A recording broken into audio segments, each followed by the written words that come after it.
ఈరోజు మీరు ఒక మనిషిని కలవటానికి ఇక్కడికి రాలేదు. మీరు ఈ రాత్రి యేసయ్యని కలవబోతున్నారు.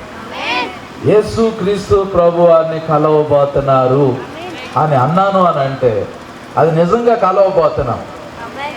మనం ఈ రాత్రి జీవం కలిగిన దేవుణ్ణి కలుసుకోవటానికి వచ్చాం. నేను వాక్యంలోకి వెళ్ళబోయే ముందు ఒక చిన్న విషయం చెప్తాను. 8వ తారీఖు అక్టోబర్ నెల 2000 సంవత్సరంలో నేను ఆత్మహత్య చేసుకుందామని అనుకున్నా. కారణం ఏంటి అని అంటే మా నాన్న ఆర్మీలో జాబ్ చేసేవాడు. రిటైర్ అయ్యి వచ్చిన తర్వాత తాగుడికి బానిస అయిపోయాడు.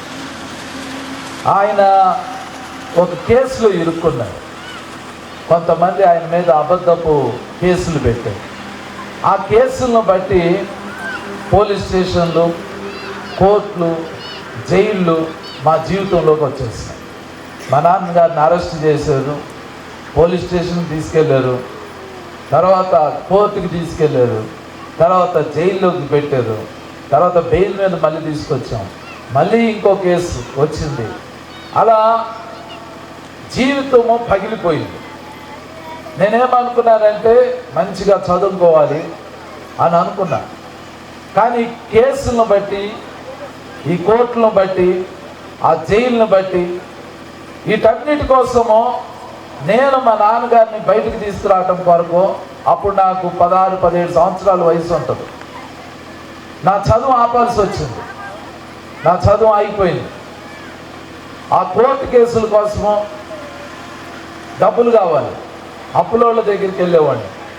ప్రతిరోజు నా పని ఏంటంటే కోర్టు దగ్గరికన్నా వెళ్ళాలి, జైల్లో ఉన్న మా నాన్నగారినన్నా కలవటానికి వెళ్ళాలి, లేదా పోలీస్ స్టేషన్ కన్నా వెళ్ళాలి, అప్పులోళ్ళ దగ్గరికన్నా వెళ్ళాలి. ఇదే జీవితం అయిపోతుంది. అలాంటి పరిస్థితుల్లో నేను చనిపోదామని అనుకున్నా.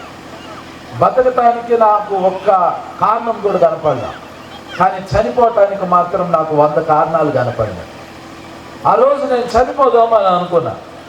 చనిపోదామని అలా ప్లాన్ చేసుకుంటా ఉంటుంటే ఎవరో ఒక మ్యాగజైన్ పంపించారు మాకు. మ్యాగజైన్ అంటే పత్రిక, క్రిస్టియన్ పత్రిక. ఆ పత్రికలో ఏముంది అని అంటే ఫలానా ఊర్లో ఫలానా తారీఖున ఫలానా సేవకుడు వస్తున్నాడు, ఆ సేవకుడు చాలా అద్భుతమైన సేవకుడు అని అందులో ఉంది. ఆ సేవకుడు సాక్ష్యం ఏంటి అని అంటే ఆయన కూడా చనిపోవాలి అని అనుకున్నాడు. ఆయన కూడా చనిపోదామని అనుకున్నప్పుడు ఆయన రైల్వే ట్రాక్కి ఎదురుగా వెళ్ళిపోయి సూసైడ్ చేసుకుందామని అనుకున్నాడు. అలా సూసైడ్ చేసుకుందామని ఆ రైల్వే ట్రాక్కి ఎదురుగా వెళ్దామని అనుకుంటే వాళ్ళ అంకుల్ ఆయన ఆపి ఆయనకు సువార్త ప్రకటించాడు. ఆయన ఏం చేశాడు, తన రూమ్లోకి వెళ్ళి ప్రార్థన చేయటం స్టార్ట్ చేశాడు. ఆయన అలా ప్రార్థన చేస్తూ చేస్తూ చేస్తూ కొన్ని సంవత్సరాలు గడిచిన తర్వాత యేసు ప్రభు ఆయనకి ముఖాముఖిగా ప్రత్యక్షమయ్యాడు. యేసు ప్రభు ఆయనకి ముఖాముఖిగా ప్రత్యక్షమయ్యాడు అనే సాక్ష్యము విన్న తర్వాత ఆయన మీటింగ్ జరుగుతుంది అని తెలిసి నేను ఆ మీటింగ్కి వెళ్ళాను. నా హృదయంలో ఏముంది అని అంటే నేను సూసైడ్ చేసుకోవాలి అని అనుకుంటున్నా, నేను ఆత్మహత్య చేసుకోవాలి అని అనుకుంటున్నా. నేను ఎప్పుడైతే ఆత్మహత్య చేసుకోవాలి అని అనుకుంటున్నానో అదే టైంలో ఆ సేవకుడి మీటింగ్ ఆ ప్లేస్లో జరుగుతుంది. నేను ఆ మీటింగ్కి వెళ్ళా. అది 8వ తారీఖు అక్టోబర్ నెల 2000 సంవత్సరంలో ఆ మీటింగ్కి వెళ్ళా. ఆ మీటింగ్ ఇలాగే ఓపెన్ గ్రౌండ్లో జరుగుతుంది. నేను ముందు వరుసలో కూర్చుని ఉన్నా, కింద కూర్చుని ఉన్నా. ఆ సేవకుడు వచ్చాడు, దేవుని గురించి చెప్పాడు, దేవుని ప్రేమ గురించి చెప్పాడు. తర్వాత ఆయన అన్నాడు, అందరు లేచి నిలబడండి, మీకోసం ప్రార్థన చేస్తాను అన్నాడు. అప్పుడు గ్రౌండ్లో ఉన్న అందరు లేచి నిలబడ్డారు. 100 మంది కాదు, 1000 మంది ప్రజలు లేచి నిలబడ్డారు. నేను కూడా లేచి నిలబడ్డా. ఆయన అంటున్నాడు, అందరూ ప్రార్థన చేయండి, నేను మీకోసం ప్రార్థన చేస్తున్నాను, మీ 2 చేతులు ఆకాశం వైపు ఎత్తండి, ప్రార్థన చేయండి అని అంటున్నాడు. అప్పుడు ఆ గ్రౌండ్లో ఉన్న వాళ్ళందరూ వాళ్ళు తమ 2 చేతులు ఆకాశం వైపు ఎత్తి వాళ్ళు ప్రార్థనలు చేస్తున్నారు. కానీ నాకు ప్రార్థన చేయటం రాదు, ప్రార్థన ఎలా చేయాలో నాకు తెలియదు. వాళ్ళు నిలబడ్డారు, నేను కూడా నిలబడ్డా. వాళ్ళు చేతులు ఎత్తారు, నేను కూడా చేతులు ఎత్తా. వాళ్ళు ప్రార్థన చేస్తున్నారు, నాకేం ప్రార్థన చేయాలో అర్థం కాల. అప్పుడు నేను అన్నాను, యేసయ్యా నువ్వెవరో నాకు తెలియదు నాయనా, ఈ రాత్రి నేను సూసైడ్ చేసుకోబోతున్నా, ఈ రాత్రి నేను ఆత్మహత్య చేసుకోబోతున్నా, నువ్వు ఏదైనా చేయగలిగితే ఈ రాత్రి నా జీవితంలో ఒక్క అద్భుతం చేయి ప్రభువా అని నా 2 చేతులు అలా ఆకాశం వైపెత్తి ఆ మాటలు అంటూ ఉన్నా. అలా అంటూ ఉండినప్పుడు సడన్గా నా శరీరం మీదకి ఒక వేడి అగ్ని దిగి రావటం ప్రారంభమైంది. నేను ఏ నేల మీద అయితే నిలబడి ఆ మాటలు అంటూ ఉన్నానో, నేను కళ్ళు మూసుకున్నా, 2 చేతులు పైకెత్తుంచా, నేను ఏ నేల మీద అయితే నిలబడ్డానో ఆ నేల పైకి కిందికి కొట్టుకుంటున్నట్లు అనిపించింది. నా శరీరంలోకి 10,000 వోల్ట్ల కరెంట్ షాక్ కొడితే ఎలాగుంటుందో అలా షాక్ వస్తున్నట్టు వైబ్రేషన్స్ రావటం స్టార్ట్ అయింది. అప్పుడు నేను ఏం జరుగుతుందో నాకు అర్థం కాల. వెంటనే కళ్ళు తెరిచి చూశాను. నా శరీరం మీద ఎలాంటి వేడి అగ్ని లేదు. నేను ఏ నేల మీద అయితే నిలబడ్డానో ఆ నేల మామూలుగానే ఉంది. నాకు ఎలాంటి వైబ్రేషన్స్ రావట్లేదు, ఎలాంటి షాక్స్ రావట్లేదు. నేను చుట్టూ ఉన్న జనాన్ని చూస్తే ఎవరికి వాళ్ళు ప్రార్థన చేస్తా ఉన్నారు, ఎవరికి వాళ్ళు తమ 2 చేతులు పైకెత్తి వాళ్ళు ఏడుస్తున్నారు, ప్రార్థన చేస్తున్నారు. స్టేజ్ మీద నిలబడిన దైవజనుడు ఆయన కళ్ళు మూసుకుని చేతులు చాపి ఆయన ప్రార్థన చేస్తున్నాడు. ఏం జరుగుతుందో నాకు అర్థం కాల. కానీ ఆయన అంటున్నాడు, ఎవరు అందరూ ప్రార్థన చేయండి, ఎవరు మౌనంగా ఉండొద్దు అని అంటున్నాడు. నేను మళ్ళీ నా 2 చేతులు ఆకాశం అయిపోయాను, నా కళ్ళు మూసుకున్నా, మళ్ళీ అదే మాటలు అంటం స్టార్ట్ చేశా. యేసయ్యా నేను చనిపోబోతున్నాను నాయనా, ఈ రాత్రి నేను సూసైడ్ చేసుకోబోతున్నా. యేసయ్యా ఈ రాత్రి నువ్వు ఏదైనా చేయగలిగితే నా జీవితంలో ఒక్క అద్భుతం చేయి ప్రభువా అంట ఆ 2 చేతులు పైకెత్తి ఆ రాత్రి పూట కళ్ళు మూసుకుని అవే మాటలు అంటా ఉంటుంటే మళ్ళీ నేను ఏ నేల మీద అయితే నిలబడ్డానో ఆ నేల పైకి కిందికి కొట్టుకున్నట్లుగా అనిపించింది. నా శరీరం మీదకి మళ్ళీ వేడి అగ్ని దిగి రావటం ప్రారంభమైంది. నా శరీరం 10,000 వోల్ట్ల కంటే ఎక్కువ కరెంట్ షాక్ కొడితే ఎలా ఉంటుందో అలా షాక్స్ వస్తున్నట్లుగా అనిపిస్తా ఉంది. నాకేం జరుగుతుందో నాకు తెలియలా. 2-3 నిమిషాల తర్వాత ఆకాశం చీల్చబడింది. ఆ ఆకాశంలో నుంచి ఒక గొప్ప అగ్ని, ఒక గొప్ప వెలుగు నా ఎదుటకు వచ్చింది. ఆ అగ్నిలో నుండి, ఆ వెలుగులో నుండి ఒక అద్భుతమైన వ్యక్తి నా ఎదుట ప్రత్యక్షమయ్యాడు. ఆయన నా ఎదుట ప్రత్యక్షమైనప్పుడు ఆయన సన్నిధి నా మీదకి వచ్చినప్పుడు నాకు తెలియకుండానే నేనేమంటున్నానంటే, యేసయ్యా నేను పాపిని నాయనా, నేను ఈ పాపం చేశానని నా పాపాలన్నీ ఒప్పుకోవటం స్టార్ట్ చేశా. నా పాపాలన్నీ ఒకదాని తర్వాత అలా నా పాపాలన్నీ ఒప్పుకుంటా ఉంటుంటే ఆయన తన రక్తంతో నన్ను కడగటం స్టార్ట్ చేశాడు. ఒక చెయ్యి నా తల మీద ఉంది, 5 నిమిషాల సేపు ఆ చెయ్యి ఉంది. ఆ చెయ్యి ఎవరిది అని నేను చూస్తే అది యేసుక్రీస్తు ప్రభుది. అది కల కాదు, అది దర్శనం కాదు. యేసుక్రీస్తు ప్రభు వారు ముఖాముఖిగా నాకు ప్రత్యక్షమయ్యారు. ఆయన తన కుడి చేతిని తీసి ఇదే తల మీద పెట్టి 5 నిమిషాల సేపు ఆయన నా తల మీద తన చేతి నుంచి తన రక్తంతో నన్ను కడిగాడు. ఇది జరిగి ఇప్పటికి 25 సంవత్సరాలు అవుతుంది. ఒకవేళ ఇది గనక నా జీవితంలో జరగపోయినట్టుగైతే ఈరోజు ఈ రాత్రి ఇక్కడ నేను ఉండేవాడిని కాదు. 25 సంవత్సరాల క్రితం నేను మట్టి అయిపోయి శ్మశానంలో ఉండాల్సిన వ్యక్తిని ఈరోజు నన్ను ఇక్కడ నిలబెట్టాడు అని అంటే దట్ ఈజ్ జీసస్. ఆయనే యేసు ప్రభు. మీరు ఈ రాత్రి ఎవరిని కలవటానికి వచ్చారో తెలుసా? ఒక మనిషిని కలవటానికి రాలేదు, ఒక వ్యక్తిని కలవటానికి రాలేదు. You came here to meet Jesus. ఈ రాత్రి మీరు యేసయ్యని కలవటానికి ఇక్కడికి వచ్చారు. మీరు సిద్ధంగా ఉంటే యేసు ప్రభు మిమ్మల్ని కలవటానికి సిద్ధంగా ఉన్నారు. మీ లోపల ఉండాల్సిందల్లా ఏంటో తెలుసా? యేసయ్యా ఈ రాత్రి నాకు కనబడు నాయనా, ఈ రాత్రి నాతో మాట్లాడు ప్రభువా, ఈ రాత్రి నన్ను స్వస్థపరచు నాయనా, ఈ రాత్రి నన్ను దర్శించు నాయనా. ఇలాంటి ఆశ మన లోపల ఉండాలి. ఆశ కలిగిన ప్రాణాన్ని ఆయన తృప్తిపరుస్తాడు. ఆశ లేదనుకోండి మిమ్మల్ని ఇంచు కూడా దేవుడు ఆశీర్వదించలేడు. మీకు అర్థమవుతుందా? ఈ రాత్రి మీరు యేసయ్యని కలవాలి అని అంటే ఈ మీటింగ్ అయిపోయే లోపు మీ హృదయంలో ఎంత దప్పిక, ఎంత కోరిక, ఎంత దాహం ఉండాలంటే యేసయ్యా ఈ రాత్రి నాకు అద్భుతం జరగాలి అని మీరు అడగాలి. ఒక వాక్యం చదువుకుందాం. మత్తయి సువార్త 24వ అధ్యాయం. మత్తయి సువార్త 24వ అధ్యాయం 3వ వచనం నేను చదువుతాను. దయచేసి మీ బైబిల్స్ ఒకసారి ఓపెన్ చేసి చూడండి. మత్తయి సువార్త 24వ అధ్యాయం 3వ వచనం.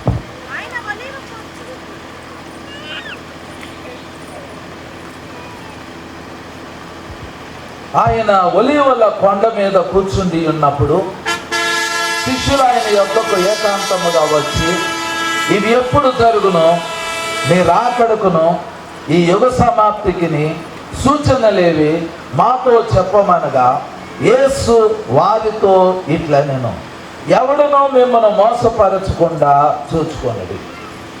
అనేకులు నా పేరిట వచ్చి నేనే క్రీస్తునని చెప్పి పలువురిని మోసపరచెదరు. మరియు మీరు యుద్ధములను గూర్చి యుద్ధ సమాచారములను గూర్చి వినబోదురు. మీరు కలవరపడకుండా చూచుకొనుడి. ఇవి జరగవలసి ఉన్నవి కానీ అంతము వెంటనే రాదు.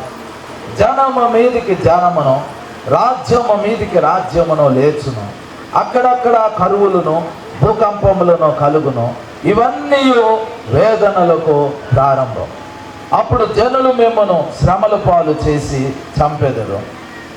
మీరు నా నామము నిమిత్తము సకల జనముల చేత ద్వేషింపబడదురు. అనేకులు అభ్యంతరపడి ఒకరినొకడు అప్పగించి ఒకరినొకడు ద్వేషింతురు. అనేకులైన అబద్ధ ప్రవక్తలు వచ్చి పలువురిని మోసపరిచెదరు. అక్రమము విస్తరించుట చేత అనేకుల ప్రేమ చల్లారును. అంతము వరకు సహించిన వాడెవడో వాడే రక్షింపబడును. మరియు ఈ రాజ్య సువార్త సకల జనములకు సాక్షార్థమై లోకమందంతటను ప్రకటింపబడును. అటు తర్వాత అంతము వచ్చును. కళ్ళు మూసుకొని ప్రార్థన చేసుకుందాం. పరిశుద్ధుడా తండ్రి, ఈరోజు నీ వాక్యాన్ని మేము ధ్యానం చేయబోతుండగా ప్రభువా, అత్యున్నత సింహాసనమందు ఆసీనుడు అయిన పరమ తండ్రి వగు యెహోవా, నైనా ఈరోజు వాక్యమయ్యున్న మీ కుమారుని మా మధ్యలోకి పంపించి మీ ఆత్మ ద్వారా మమ్మల్ని దర్శించి మా హృదయాలు తెరిచి నాతో మాతో అందరితో మాట్లాడమని యేసు నామంలో ప్రార్థించి వేడుకొంచున్నాం తండ్రి, ఆమేన్. మీకు ఎప్పుడైనా డబ్బులుంటే, కోరిక ఉంటే ఇశ్రాయేలు దేశం వెళ్ళిరండి. ఇశ్రాయేలు దేశం వెళ్ళి రావడానికి మీకు మహా అయితే 1 లక్ష రూపాయలు ఖర్చు అవుతుంది. ఇశ్రాయేలు దేశం వెళ్ళిరండి, చూసిరండి. ఇశ్రాయేలు దేశం వెళ్ళారనుకోండి, అక్కడ యెరూషలేము అనే ఒక పట్టణం ఉంటుంది. ఆ పట్టణానికి వెళ్ళండి, అది చూడటానికి చాలా బాగుంటుంది. యెరూషలేము అనే పట్టణం. ఆ యెరూషలేము అనే పట్టణంలోకి వెళ్ళారనుకోండి, ఒలీవల కొండ అనే ఒక కొండ ఉంటుంది.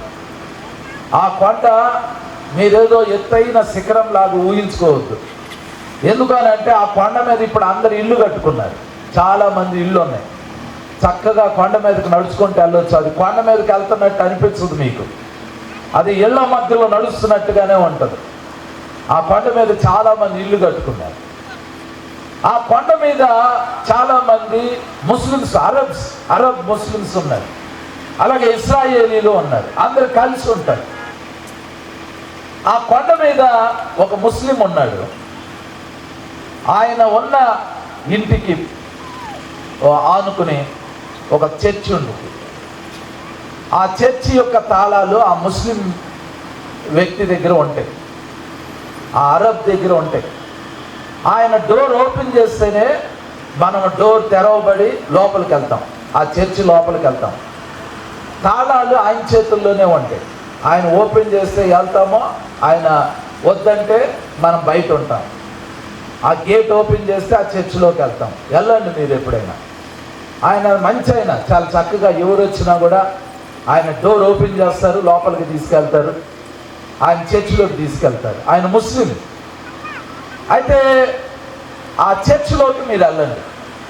వెళ్తే అక్కడ ఏముంటుంది అని అంటే, ఒక 2 అడుగులు వెడల్పు, ఒక 2 అడుగులు పొడవు ఉన్న ఒక స్థలం మీకు కనబడింది. అక్కడ లోపల, చర్చి లోపల మొత్తం అంతా ప్లాస్టింగ్ చేసి ఉంటుంది, కానీ మధ్యలో ఒక మామూలు రాయి ఉంటుంది. ఆ రాయి 2 అడుగులు పొడవు, 2 అడుగులు వెడల్పుతోటి బయట ఒక చిన్న పట్టీ కట్టి ఉంటుంది. మీరు దాన్ని చూడొచ్చు, ఎల్లగానే చూపిస్తారండి. ఆ రాయిని చూడండి, ఆ బండను చూడండి. అక్కడ ఆ బండ ఏంటి అని అంటే, కరెక్ట్గా అక్కడ నుండి యేసు ప్రభు పరలోకం వెళ్ళాడు. యేసు ప్రభు నిన్న గుడ్ ఫ్రైడే రోజు సిలువ వేయబడ్డారు అనుకోండి, ఆదివారం రోజు పునరుద్ధానుడయ్యాడు ఆయన. పునరుద్ధానం అయిన తర్వాత యేసు ప్రభు వెంటనే పరలోకంలోకి వెళ్ళిపోలా. 40 రోజులు శిష్యులకి కనబడతా ఉన్నాడు. మగ్దలేనే మరియకి కనబడ్డాడు. ఎమ్మాయి గ్రామానికి వెళ్తున్న 2 వ్యక్తులకి కనపడ్డారు. 12 మంది శిష్యులకి కనపడ్డారు. ఒకరోజు ఎవరో 500 మంది ఇలా కూడుకొని ఉంటే సడన్ గా యేసు ప్రభు వాళ్ళ మధ్యలో ప్రత్యక్షమయ్యారు. ఇలా 40 రోజులు యేసు ప్రభు చాలా మందికి ప్రత్యక్షమయ్యారు. 40 రోజుల తర్వాత యేసు ప్రభు ఏం చేశారంటే ఆయనకి ఇష్టమైన శిష్యుల్ని ఒక 120 మందిని ఆ ఒలీవ కొండ మీదకి తీసుకొచ్చారు. యేసు ప్రభు చెప్పారు వాళ్ళకి, మీరు సర్వలోకానికి వెళ్ళండి, సర్వ సృష్టికి సువార్త ప్రకటించండి. నేను తండ్రి దగ్గరికి వెళ్తున్నా, నేను ఒక స్థలం సిద్ధపరచడానికి వెళ్తున్నా. నేను స్థలం సిద్ధపరిచిన తర్వాత మీరు కూడా నాతో ఉండేటట్లు నేను మళ్ళీ వచ్చి నేను మిమ్మల్ని తీసుకుని వెళ్తా, పరలోకం తీసుకుని వెళ్తా. అప్పటి వరకు మీరు చేయాల్సింది ఏంటి అని అంటే, మీరు భూదిగంతాల వరకు వెళ్ళి సువార్త ప్రకటించండి అని చెప్పి యేసు ప్రభు ఇలా చేతులు చాపి వాళ్ళు ఆశీర్వదిస్తూ ఉంటుంటే ఆయన పాదాలు అక్కడి నుంచి లిఫ్ట్ చేయబడి అలా ఆయన ఆకాశంలోకి వెళ్ళిపోయారు. యేసు ప్రభు అలా ఆకాశంలోకి వెళ్తా ఉంటున్నప్పుడు ఈ 120 మంది ఆ పర్వతం, ఆ ఒలీవ కొండ మీద నుంచుని యేసు ప్రభు వైపు అలా చూస్తూ ఉన్నారు. ఒక మేఘం వచ్చి ఆయన్ని పరలోకం తీసుకుపోయింది. శిష్యులు అనుకున్నారు ఆయన వస్తాడేమో, ఆయన కనబడతాడేమో అని ఇలా చూస్తూ ఉన్నారు. ఈ లోపు సడన్ గా వాళ్ళ వెనకాల 2 మనుషులు, వాళ్ళు తెల్లని వస్త్రాలు ధరించుకున్నారు. వాళ్ళు దేవుని దూతలు. వాళ్ళు అన్నారు, గలిలయ మనుషులారా, మీరెందుకు యేసయ్య వైపు అలా చూస్తున్నారు? ఆయన ఎలాగెళ్ళాడో అలాగే ఆయన తిరిగి వస్తాడు అని దూతలు చెప్పారు. ఎక్కడి నుంచి వెళ్ళాడు అని అంటే ఆ ఒలీవ కొండ మీద నుంచి వెళ్ళాడు. ఆయన వెళ్ళిన యేసు ప్రభు వెళ్ళిన బండ ఏదైతే ఉందో, ఎక్కడి నుంచి అయితే ఆయన పాదాలు ఎత్తబడినాయో కరెక్ట్గా ఆ బండ ఇప్పుడు కూడా ఉంది. ఇప్పుడు చాలా మంది ఏం ఎక్స్పెక్ట్ చేస్తున్నారంటే యేసు ప్రభు మళ్ళీ వస్తాడు. యేసు ప్రభు ఎలా వస్తారంటే ఒక మేఘం ఆయన తీసుకుపోయింది, ఒక మేఘం తీసుకొచ్చింది. ఎక్కడికి వస్తాడు అని అంటే కరెక్ట్గా ఎక్కడి నుంచి అయితే ఆయన ఎత్తబడ్డాడు అదే బండ మీద ఆయన కాలు పెడతాడు. ఆ ఒలీవ కొండ మీద, ఆ బండ మీద యేసు ప్రభు కాలు పెడతాడు. దాన్ని 2వ రాకడ అంటారు. 2వ రాకడ అంటే ఏంటంటే ఎక్కడి నుండి అయితే యేసు ప్రభు పాదాలు ఎత్తబడి పరలోకానికి వెళ్ళిపోయాడో, పరలోకం నుండి యేసు ప్రభు మళ్ళీ అదే కొండ మీదకి, అదే స్పాట్ మీదకి యేసు ప్రభు వస్తాడు. మీ దగ్గర డబ్బులు ఉంటే డబ్బులు చూసుకుని అక్కడికి వెళ్ళండి. ఒకసారి నేను వెళ్ళొచ్చాను, అక్కడికి వెళ్ళండి. యేసు ప్రభు పాదాలు ఎక్కడి నుంచి అయితే ఎత్తబడ్డారో ఆ బండ ఉంది, కరెక్ట్గా ఆ బండ మీద యేసు ప్రభు మళ్ళీ కాలు పెడతారు. దానిని 2వ రాకడ అంటారు. 2వ రాకడతో మనకు అసలు పని లేదు. మనకు దేంతో పని ఉందో తెలుసా? ఆయన 2వ రాకడ రావటానికి ముందు సంఘం ఎత్తబడింది. సంఘం అంటే మీరు నేనే. ఎవరైతే యేసు ప్రభు నామంలో విశ్వాసం ఉంచారో, యేసు ప్రభు నామంలో బాప్తిసం పొందారో, యేసు రక్తంతో కడగబడ్డారో, ఎవరైతే యేసు ప్రభుకు తమ జీవితాన్ని అప్పగించుకున్నారో వాళ్ళందరూ ఒక చోటకు వచ్చినప్పుడు వాళ్ళు ఏమంటారంటే సంఘం. మనందరం ఒక సంఘం. ఈ 2వ రాకడ రావటానికి ముందు సంఘం ఎత్తబడాలి. సంఘం ఎత్తబడటం అంటే ఏంటంటే ఇప్పుడు యేసు ప్రభు పరలోకంలో ఉన్నారు. పరలోకం నుండి యేసు ప్రభు ఏం చేస్తారంటే, నాకు ఒక ఆంటీ గారు తెలుసు, ఆమె పేరు మేరమ్మ గారు. నేను రక్షణ పొందిన కొత్తలో నాకెవరు సావాసం లేరు, అంటే దేవుని గురించి చెప్పేవాళ్ళు ఎవరు పెద్దగా లేరు. ఇప్పుడంటే ఫోన్లు వచ్చినాయి, యూట్యూబ్లు వచ్చేసినాయి, టీవీలు వచ్చేసినాయి. టీవీలో వాక్యం వస్తుంది, చాలా చక్కగా వింటున్నాను.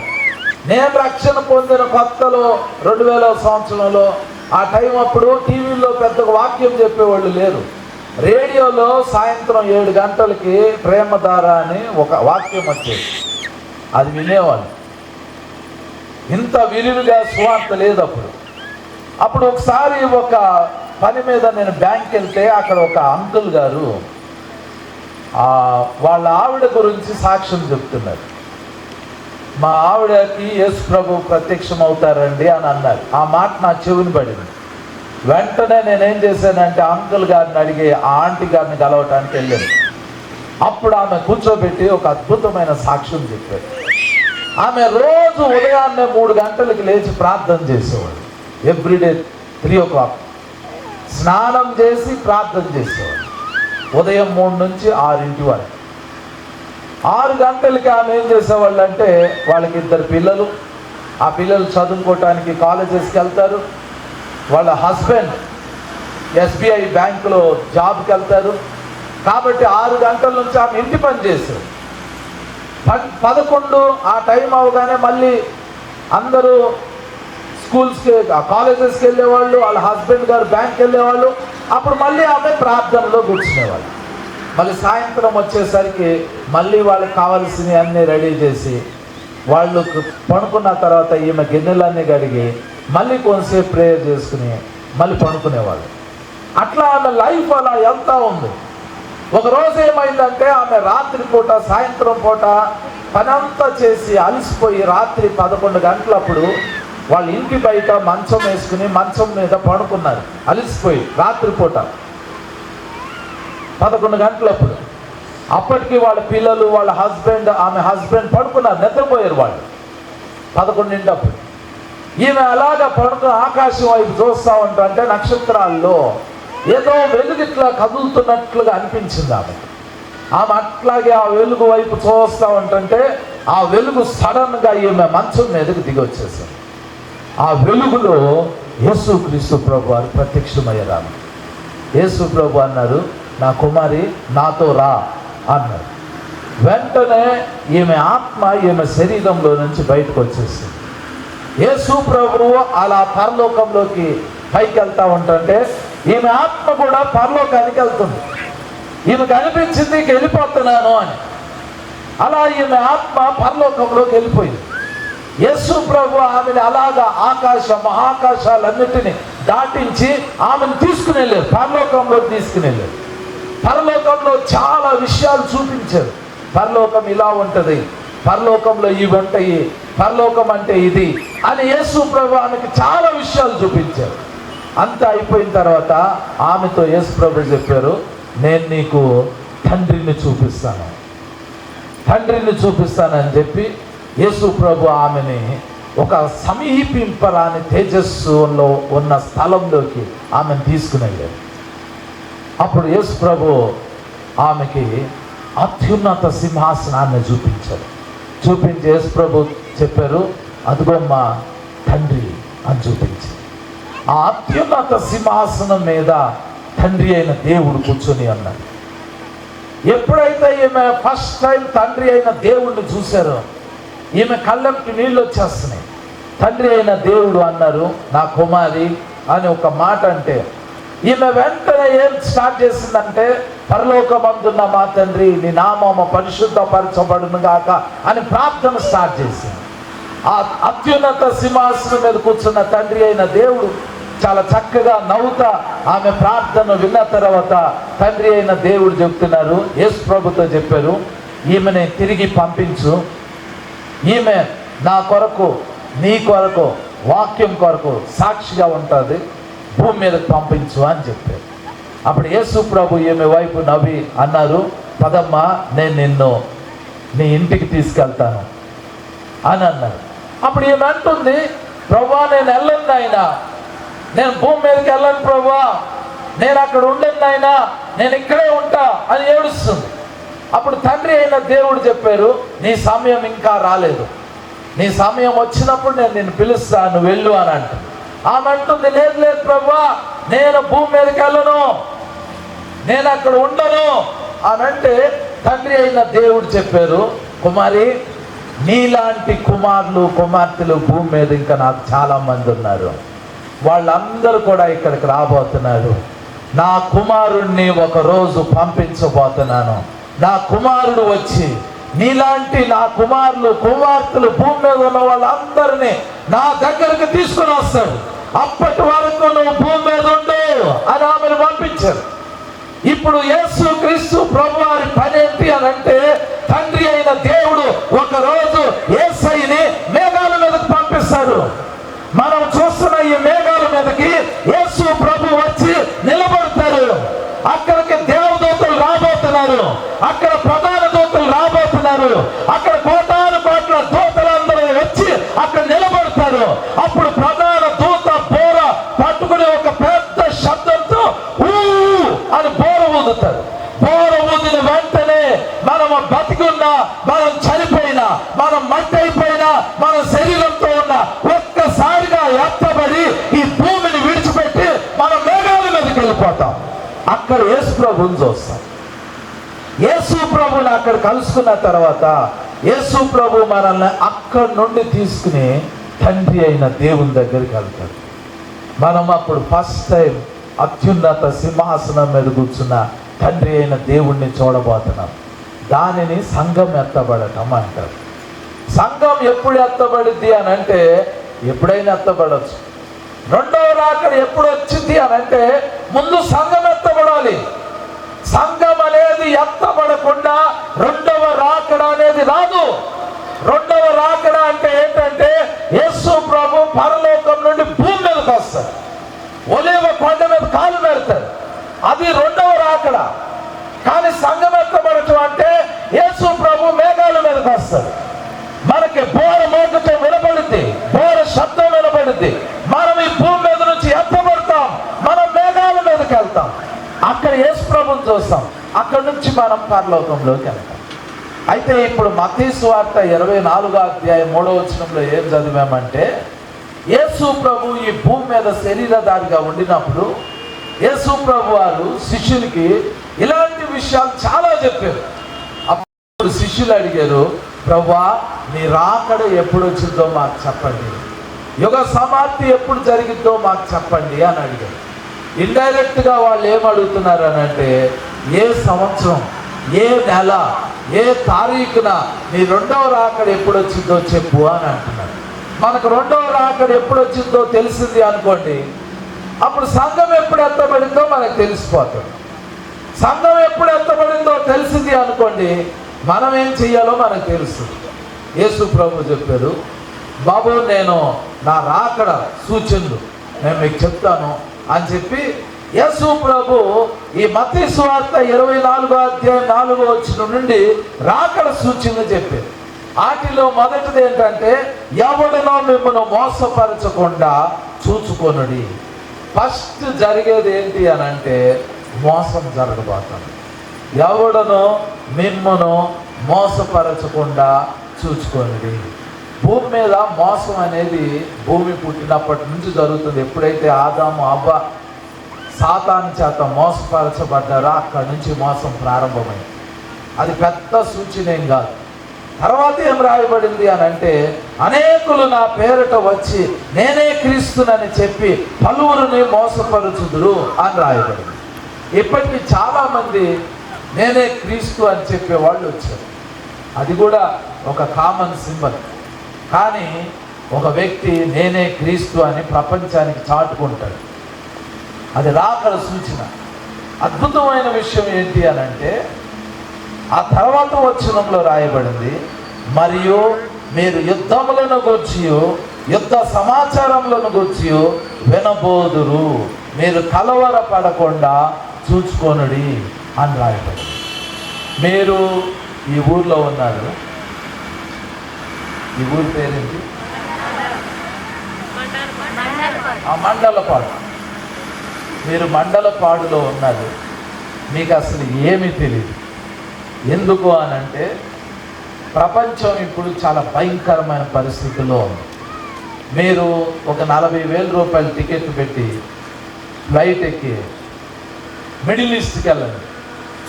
అంటే మిడిల్ ఈస్ట్ అంటే ఇస్రాయేల్ దేశం, దాని చుట్టూ ఉన్న దేశాలని మిడిల్ ఈస్ట్ అంటారు. అక్కడికి వెళ్ళండి.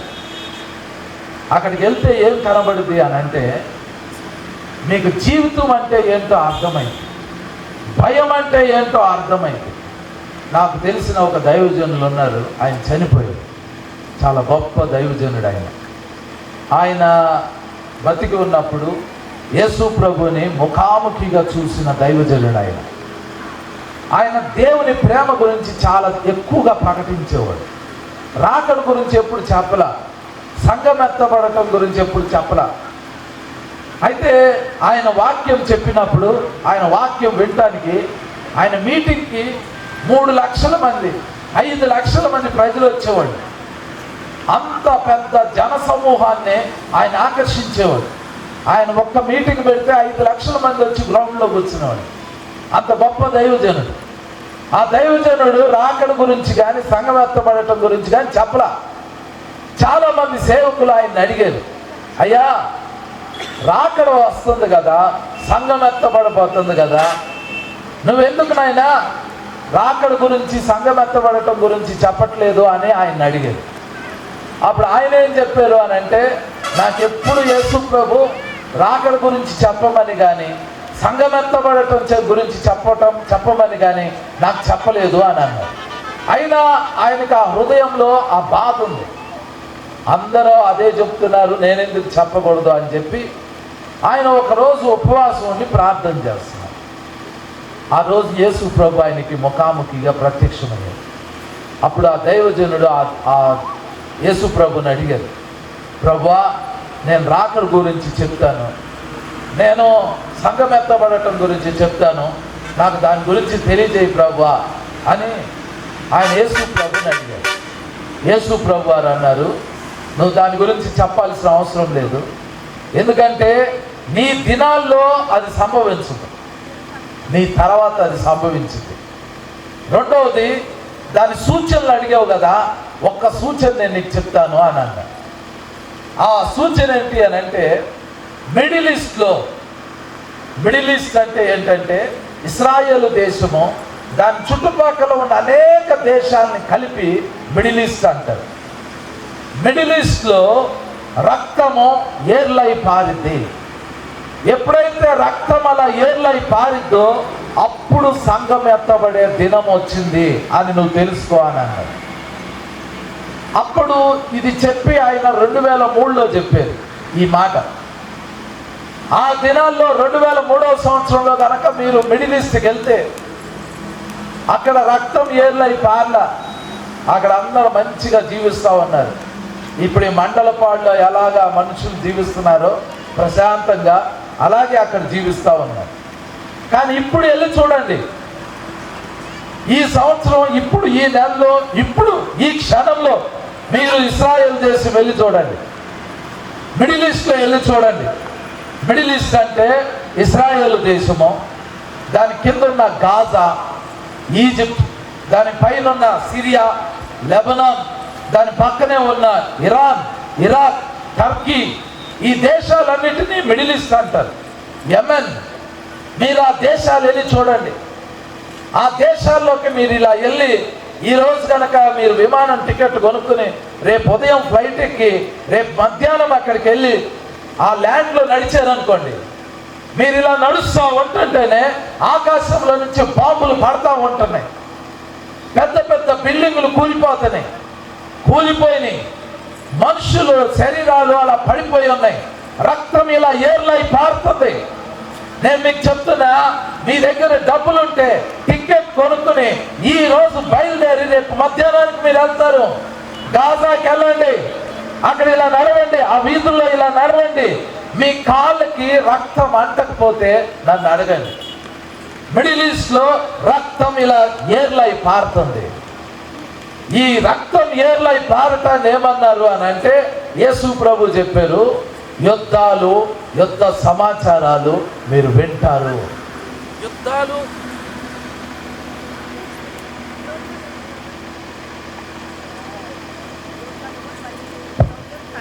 ప్రైజ్ ది లార్డ్, హల్లెలూయా. యుద్ధాలు, యుద్ధ సమాచారాలు వింటామంటే మనకి మాత్రమే కాదు, ఇప్పుడు ప్రపంచంలో 2 అతి పెద్ద యుద్ధాలు వచ్చినాయి. మొదటిది 1914లో నుండి 1918 వరకు జరిగింది, దాన్ని మొదటి ప్రపంచ యుద్ధం అంటారు. రెండవది 1939 నుండి 1945 వరకు వచ్చింది, అది రెండవ ప్రపంచ యుద్ధం అంటారు. మొదటి ప్రపంచ యుద్ధం అయిపోయింది, రెండవ ప్రపంచ యుద్ధం అయిపోయింది. యుద్ధాల గురించి పెద్దగా మాట్లాడుకోవాల్సిన అవసరంలా.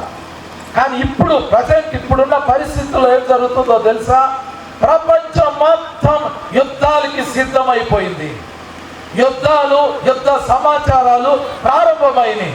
ఎలాంటి యుద్ధాలు జరగబోతున్నాయి అని అంటే 3వ ప్రపంచ యుద్ధం జరగబోతుంది. మీరు ఈ ప్రార్థన అయిపోయిన తర్వాత ఇంటికి వెళ్ళండి, వార్తలు చూడండి. వార్తల్లో న్యూస్లో మీరేం చూస్తారు అని అంటే, అమెరికా యుద్ధానికి సిద్ధపడుతుందా, యూరప్లో యుద్ధాలు చేయడానికి సిద్ధమవుతుందా, యూరప్, ఆఫ్రికా యుద్ధానికి సిద్ధమవుతుందా, భారతదేశం యుద్ధానికి సిద్ధమవుతుందా? మీరు వెళ్ళి ఒక్కసారి న్యూస్ని చూడండి. మీరు న్యూస్ను చూస్తే ఈరోజు ప్రపంచము యుద్ధానికి సిద్ధమవుతుంది. మండలపాడులో మనకు అసలు ఏమీ తెలియదు, ఎందుకంటే మనం కన్నుల పైకెత్తితే ఏం కనపడదు. కానీ ప్రపంచం మిడిల్ ఈస్ట్లో యుద్ధాలు జరుగుతున్నాయి, యుద్ధ సమాచారాలు వినబడుతున్నాయి. కలవరం లేదు, దాని ఎఫెక్ట్ మనకి ఇక్కడ కనబడబోతుంది. కొద్ది రోజుల్లోనే మనం భయంకరమైన యుద్ధాలు, యుద్ధ సమాచారాలు చూడబోతున్నాం. యేసు ప్రభు ఒలీవ కొండ మీద కూర్చొని ఉన్నప్పుడు శిష్యులు వచ్చి అడిగారు, ప్రభువా నీ రాకడికి సూచనలు ఏంటి అని. యేసు ప్రభు చెప్పారు, మీరు కలవరపడకుండా జాగ్రత్తగా ఉండండి, యుద్ధాలు, యుద్ధ సమాచారాలు మీరు వింటారు. మీరు కలవరపడద్దు, అది ముగింపు కాదు, ఇది వేదనలకి ప్రారంభం. మనము మంచి దినాల్లో లేము, మనము వేదనలకి ప్రారంభమైన దినాల్లోకి వచ్చేసాం. మొన్న ఒక 15 రోజుల క్రితం ఒక భూకంపం వచ్చింది. ఆ భూకంపము మయన్మార్ దేశంలో వచ్చింది. మీరు టీవీలో వార్తల్లో చూసుంటారు. మయన్మార్ దేశంలో భూకంపం వస్తే ఎత్తైన బిల్డింగ్లు, 60 అంతస్తుల బిల్డింగ్లు, 50 అంతస్తుల బిల్డింగ్లు ఒక్క దెబ్బకి కుప్పకూలిపోయింది. ముందేమనుకున్నారంటే 100 మంది చనిపోయి ఉంటారు అనుకున్నారు, 200 మంది చనిపోయి ఉంటారని అనుకున్నారు. కానీ 5,000 మంది కంటే ఎక్కువ మంది చనిపోయారు. ఈ రాత్రి మీరు తెలుసుకోవాల్సింది ఏంటి అని అంటే, మీరు ఇంటికి వెళ్ళిన తర్వాత మత్తయి సువార్త 24వ అధ్యాయము ఒకసారి తీసి చదవండి. మీరు ఇంటికి వెళ్ళిన తర్వాత యేసు ప్రభుని శిష్యులు అడుగుతారు, నీ రాకడ ఎప్పుడు వచ్చింది, నీ రాకడ ఎప్పుడు వచ్చిందో మాకు చెప్పు నాయనా అని అన్నారు. రాకడికి సూచనలు చెప్పుకుంటా యేసు ప్రభు ఏమేం చెప్పారంటే, యుద్ధాలు జరుగుతాయి, యుద్ధ సమాచారాలు వింటారు, కలవరపడద్దు, భూకంపాలు వస్తాయి, తెగుళ్ళు వస్తాయి, కరువులు వస్తాయి, కలవరపడద్దు, సేవకులను చంపుతారు, కలవరపడద్దు. ఇక రాయబడిందండి, అది నేను చదువుతాను చూడండి. 24వ అధ్యాయం మత్తయి సువార్త 24వ అధ్యాయము 7వ వచనము. జనము మీదకి జనము, రాజ్యం మీదకి రాజ్యమును లేచును, అక్కడక్కడ కరువులను భూకంపములను కలుగును, ఇవన్నీ వేదనలకు ప్రారంభము. అప్పుడు జనులు మిమ్మల్ని శ్రమల పాలు చేసి చంపెదరు, మీరు నా నామము నిమిత్తము సకల జనముల చేత ద్వేషింపబడుదురు. దేవుని బిడ్డ, మీరు నమ్మినా మీరు నమ్మకపోయినా మనము శ్రమలు చూడబోతున్నాం. యుద్ధాలు, యుద్ధ సమాచారాలు ప్రారంభమైనవి, భూకంపాలు ప్రారంభమైనవి. తర్వాత ఏం జరిగిందో తెలుసా? యేసు ప్రభు నామము నిమిత్తము మనము సకల జనముల చేత ద్వేషింపబడబోతున్నాం. రాబోయే దినాల్లో మనము అందరి చేత ద్వేషింపబడబోతున్నాం. ఇవన్నీ దేనికి సూచనలు అంటే, యేసు ప్రభు యొక్క 2వ రాకడికి సూచనలు. ఇవన్నీ జరుగుతున్నప్పుడు మీరు తెలుసుకోవాల్సింది ఏంటంటే, సంఘము ఎత్తబడటానికి సిద్ధమవుతుంది. ఒక కాలు భూమి మీద పెట్టాలి మనము, ఒక కాలు పరలోకంలో ఉంచాలి. ఏ క్షణంలో అయినా బోర మోగింది. ఆఖరిగా ఒక సూచన ఏంటో తెలుసా? అది ఒక్కటి చెప్పి నేను ముగిస్తాను. మత్తయి సువార్త 24వ అధ్యాయము 15వ వచనం చదువుతాను. కాబట్టి ప్రవక్త అయిన దానియేలు ద్వారా చెప్పబడిన నాశనకరమైన హేయ వస్తువు పరిశుద్ధ స్థలమందు నిలుచుట మీరు చూడగానే చదువువాడు గ్రహించుగాక అని రాయబడింది. అంటే దాని అర్థం ఏంటో తెలుసా? పరిశుద్ధ స్థలము. పరిశుద్ధ స్థలం అంటే ఏంటో తెలుసా? దేవుడు అబ్రహాంతో మాట్లాడి అబ్రహాంతో చెప్పాడు, అబ్రహాం, నీవు ప్రేమిస్తున్న నీ కుమారుడు, నీ ఒకే ఒక కుమారుడిని నేను చూపించే కొండ మీదకి తీసుకొచ్చి నాకు దహన బలి ఇవ్వు అని అన్నాడు. అప్పుడు అబ్రహాము తాను ప్రేమిస్తున్న ఇసాకుని తీసుకుని దేవుడు చూపించిన పర్వతం, ఆ పర్వతం పేరు మొరియా పర్వతం, ఆ పర్వతం దగ్గరికి తీసుకెళ్ళి దేవునికి దహన బలి ఇవ్వటానికి ఆ కుమారుడిని అక్కడ పడుకోబెట్టాడు. ఆ పర్వతం పేరు మొరియా పర్వతం. కొన్ని సంవత్సరాల తర్వాత దావీదు వచ్చి ఆ పర్వతం దగ్గరే ఇల్లు కట్టుకున్నాడు. ఇల్లు కట్టుకుని దావీదు ఏమనుకున్నాడంటే, నేను దేవునికి ఒక మందిరం కట్టాలి అని అనుకున్నాడు. అప్పుడు దేవుడు చూపించాడు, అది ఆ స్థలంలో మందిరం కట్టు అని. కానీ దావీదు కట్టకూడదు, సొలొమోను కట్టాలి. ఏ స్థలము ఆ స్థలం అంటే, అబ్రహాము ఎక్కడైతే తన కుమారుడైన ఇస్సాకుని బలి కోసం పడుకోబెట్టాడో అదే స్థలంలో దావీదు మందిరం కట్టాలనుకున్నాడు. కానీ సొలొమోను అదే స్థలంలో మందిరం కట్టాడు. ఆ మందిరం కట్టిన స్థలాన్ని దేవుడు మాట్లాడి అంటాడు, ఇది నేను కోరుకొనిన స్థలము. దాన్ని ఏమంటారంటే పరిశుద్ధ స్థలము. ఆ స్థలంలోనే సొలొమోను మందిరం కట్టాడు. ఇశ్రాయేలీలు పాపం చేశారు. ఇశ్రాయేలీలు పాపం చేసినప్పుడు దేవుడు వాళ్ళని చెదరగొట్టాడు. వాళ్ళ శత్రు రాజు నెబుకద్నెజరు అనే రాజు వచ్చి ఆ పరిశుద్ధ స్థలంలో కట్టబడిన ఆ మందిరాన్ని నెబుకద్నెజరు కూలగొట్టేశాడు, పడేశాడు, కాల్చేశాడు. తర్వాత మళ్ళీ ఇశ్రాయేలీలు వెళ్ళి మళ్ళీ ఆ మందిరాన్ని కట్టుకున్నారు. మందిరం కట్టుకున్న తర్వాత హేరోదు అనే రాజు దాన్ని ఇంకా సుందరంగా చేశాడు. ఆ తర్వాత కొద్ది రోజులకి రోమా ప్రభుత్వం వాళ్ళు వచ్చి ఆ మందిరాన్ని మళ్ళీ కూలగొట్టేశారు. దాన్ని పూర్తిగా నేలమట్టం చేసేసారు. రాయి మీద రాయి లేకుండా చేసేసారు. చదును భూమిగా చేసేసారు. ఏ స్థలంలో అయితే అబ్రహాము తన కుమారుడిని పడుకోబెట్టాడో బలి కోసం, ఏ స్థలంలో అయితే ఈ సొలొమోను మందిరం కట్టాడో అక్కడే మందసం ఉండేది. అదే పరిశుద్ధ స్థలం, అది దేవుడు కోరుకున్న స్థలం. కానీ రోమా సైన్యం వచ్చి దాన్ని నేలమట్టం చేసేసారు. ఆ తర్వాత కొద్ది సంవత్సరాలకి ముస్లిమ్స్ వచ్చి, అరబ్స్ వచ్చి అక్కడ మసీదుని కట్టేశారు. ఇప్పుడు మీరు అక్కడికి వెళ్ళి చూశారనుకోండి, మసీదు ఉంటుంది. ఇశ్రాయేలీలకి ఏముంది అని అంటే ఒక గోడ మిగిలిపోయి ఉంది. వాళ్ళు గోడ దగ్గరికి వెళ్ళి దేవునికి ప్రార్థన చేసుకుంటున్నారు. మందిరం లేదు వాళ్ళకి, పరిశుద్ధ స్థలం లేదు వాళ్ళకి. అయితే బైబిల్ ఏం చెబుతుంది అని అంటే, వాళ్ళకి ఒకరోజు పరిశుద్ధ స్థలం రాబోతుంది, మందిరం కట్టుకోబోతున్నారు. కట్టుకున్నప్పుడు ఒకడు వచ్చి నాశనకరమైన ఏ వస్తువు అందులో పెడతాడు. అందులో పెట్టాలి అని అంటే ఇశ్రాయేలీలు మందిరం కట్టుకోవాలి. సంఘం ఎప్పుడు ఎత్తబడిద్దో తెలుసా? ఇశ్రాయేలీలు మందిరం కడితే సంఘం ఎత్తబడితే. ఇప్పుడు వాళ్ళకి మందిరం లేదు. ఇప్పుడు వాళ్ళు మందిరం లేకుండా దేవుణ్ణి ఎలా ఆరాధించాలో తెలియక పాడుపడిపోయిన ఆ గోడలు, పడిపోయిన పురాతనమైన గోడ ఒకటి ఉంటే ఆ గోడ దగ్గరికి వెళ్ళి వాళ్ళు ప్రార్థన చేసుకుంటున్నారు. వాళ్ళకి మందిరం లేదు. కానీ ఒక అద్భుతమైన విషయం ఏంటి అని అంటే, ఇప్పుడు మంతనాలు జరుగుతున్నాయి, యుద్ధాలు జరుగుతున్నాయి. కాబట్టి ఈ యుద్ధాల మధ్యలో కొన్ని మాటలు జరుగుతున్నాయి, కొన్ని ఒప్పందాలు జరుగుతున్నాయి. ఆ ఒప్పందాల ప్రకారం ఏంటి అని అంటే, వాళ్ళు తిరిగి అక్కడ మందిరం కట్టుకోవటానికి అవకాశం దొరికింది. వాళ్ళు అన్నీ సిద్ధం చేసుకున్నారు, అన్నీ రెడీ అయిపోయినాయి. వాళ్ళు అక్కడ మందిరం కడతారు. మందిరం కట్టాల్సిన అవసరం కూడా లేదు. ఒక టెంట్ వేసి వాళ్ళు బలిస్తే చాలు. పూర్వకాలంలో వాళ్ళు ప్రత్యక్ష గుడారంలోనే వాళ్ళు ఆరాధన చేశారు. అదే స్థలంలో వాళ్ళు కనుక తిరిగి మందిరం కట్టారు అని అంటే, కట్టిన విషయం మీకు తెలియక ముందే మీకు సంఘం ఎత్తబడచ్చు. కొంతమంది ఏమంటారంటే 7 ఏళ్ల శ్రమల కాలం ప్రారంభం కావటానికి ముందే సంఘం ఎత్తబడింది అంటారు. కొంతమంది ఏమంటారంటే లేదు 7 ఏళ్ల శ్రమల కాలం మధ్యలో సంఘం ఎత్తబడింది అని అంటారు. కానీ ఇప్పుడు భక్తులు ఏం చెప్తున్నారో తెలుసా? 7 ఏళ్ల శ్రమల కాలం ప్రారంభం అయిపోయింది అని చెబుతున్నారు. మనం మధ్యలోకి వచ్చేసామో అని అంటున్నారు. మీకు ఇప్పుడు ఏం అర్థం కావట్లా. ఈ బైబిల్ ఉందో చూడండి, ఇందులో ప్రవచనాలు ఉన్నాయి. మీరేం చేస్తారంటే బైబిల్లో ఉన్న ప్రవచనాలు మీరు చదవాలి, వార్తలు చూడాలి.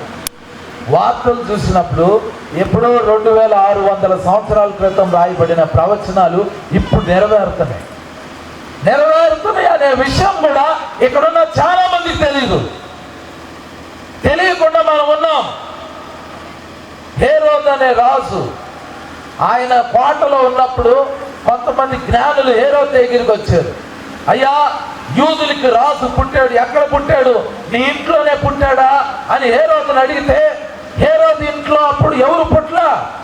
హేరోదు ఏం చేశాడంటే ఆ జ్ఞానుల్ని ఒక చోట కూర్చోబెట్టి వేరే ప్లేస్లోకి వెళ్ళి ఇంకో రూమ్లోకి వెళ్ళి అక్కడ ప్రధాన యాజకుల్ని శాస్త్రుల్ని పిలిచి వాళ్ళ కూర్చోబెట్టి, బాబు మీరు యూదులు, మీకు ఒక రాజు పుడతాడంట, ఆయన ఎక్కడ పుడతాడో మీ బైబిల్లో చూసి చెప్పండి అని అన్నారు.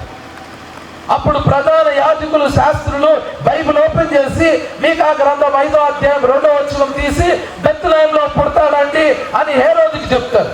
అప్పుడు హేరోదు ఓకే మీరు ఇంటికి వెళ్ళిపోండి అని చెప్పి ఆ జ్ఞానుల్ని రహస్యంగా పిలిపించి, బాబు ఆ యూదుల రాజు బెత్లెహేంలో పుట్టాడు, మీరు పోయి ఆయన అడ్రస్ తెలుసుకుని నాకు కూడా వచ్చి చెప్పండి, నేను కూడా వచ్చి ఆయన్ని పూజిస్తాను అని చెప్పాడు. మనం క్రిస్మస్ అప్పుడు దీన్ని చూస్తాం. హేరోదు అన్యుడు, హేరోదు బైబిల్ చదవడు, అయినా కూడా హేరోదు ఏం తెలుసుకున్నాడు అని అంటే యేసు ప్రభు గురించి లేఖనాల్లో రాయబడి ఉంది. రాయబడి ఉన్న ప్రకారంగా యేసు ప్రభు బెత్లెహేంలో పుట్టాడు. ఆ విషయము హేరోదు తెలుసుకున్నాడు. యేసు ప్రభువు రెండవ రాకడ ఎప్పుడు వచ్చింది? లేఖనాల్లో ఉంది. సంఘం ఎప్పుడు ఎత్తబడింది? లేఖనాల్లో ఉంది. మీరు నమ్మినా మీరు నమ్మకపోయినా లేఖనాలు నెరవేరుతున్నాయి. లేఖనాలు నెరవేరుతున్నప్పుడు మీలో కొంతమంది నిద్రమత్తులుగా ఉండి మీరు ఎత్తబడటానికి సిద్ధపడకపోతే, దేవుడిని సన్నిధిలో నిలబడటానికి మిమ్మల్ని మీరు పరిశుద్ధపరచుకోకపోతే మీరు ఎత్తబడరు. సంఘం ఎత్తబడటం అంటే ఏంటో తెలుసా? ఆకాశంలో బోర మోగింది, మనం భూమి మీద నుంచి ఎత్తబడతాము. ఎత్తబడి ఎక్కడికి వెళ్తాము? అదేదో ఏదేను వనంలోకో తోటల్లోకో పొలాల్లోకో వెళ్ళం. మనం ఎత్తబడి అత్యున్నత సింహాసనం మీద కూర్చున్న దేవుని సముఖంలోకి వెళ్ళి నిలబడతాం. దేవుని సముఖంలోకి వెళ్ళి నిలబడతాం అంటే ఆషామాషి కాదండి. హృదయ శుద్ధి గల వారు ధన్యులు, వారు దేవుని చూచెదరు. ఇక్కడ కూర్చున్న మీరు, ఈ వాక్యం వింటున్న మీరు ఇప్పటికిప్పుడు దేవుణ్ణి చూడాలి అని అంటే మీ హృదయంలో పరిశుద్ధత ఉండాలి. పరిశుద్ధత లేకుండా ఏ మనిషి ఎత్తబడలేడు. మనం పరలోకంలోకి వెళ్ళాలి అని అంటే పరిశుద్ధత కావాలి. ఈ భూమి మీద మనం ఒక్కసారి కళ్ళు మూస్తాయి, అయితే పరలోకంలో కన్నా వెళ్ళాలి, లేకపోతే నరకంలో కన్నా వెళ్ళాలి. పరిశుద్ధత లేకుండా చనిపోతే నరకంలోకి వెళ్ళిపోతాం. పరిశుద్ధత లేకుండా మనం జీవిస్తే, బోర మోగితే మనం ఎత్తబడలేం. దేవుని బిడ్డ, మనం చాలా భయంకరమైన దినాల్లో ఉన్నాము. బుద్ధి కలిగిన కన్యకులు, బుద్ధి లేని కన్యకులు అని యేసు ప్రభుకు ఉపమానం చెప్పాడు. పూర్వకాలంలో యోధా మతంలో ఈ ఆచారం ఉండేది. వరుడు, పెళ్లి కుమారుడు తన యొక్క గ్రామం నుండి పెళ్లి సందడితో బయలుదేరి వస్తాడు. ఎక్కడికి అంటే పెళ్లి కుమార్తె ఇంటికి. ఆ పెళ్లి కుమారుడు తన గ్రామం నుండి బయలుదేరి పెళ్లి కుమార్తె ఇంటికి వచ్చి పెళ్లి కుమార్తెని తోడు తీసుకుని పెళ్లి మంటపంలోకి, అంతఃపురంలోకి వెళ్తారు. అక్కడ వివాహం జరిగింది. ఇది క్రమం. అయితే ఒక్కొక్కసారి పెళ్లి కుమార్తె ఊరు, పెళ్లి కుమారుడు ఊరు చాలా దూరంగా ఉంది అనుకోండి. అప్పుడు పెళ్లి కుమారుడు ఉదయాన్నే బయలుదేరతాడు. బయలుదేరి ఆ పెళ్లి కుమారుడు వచ్చేసరికి రాత్రి అవ్వచ్చు. రాత్రి అయినా, సాయంత్రం అయినా, మధ్యాహ్నం అయినా పెళ్లి కుమారుడు రావాలి, పెళ్లి కుమార్తెను తీసుకోవాలి.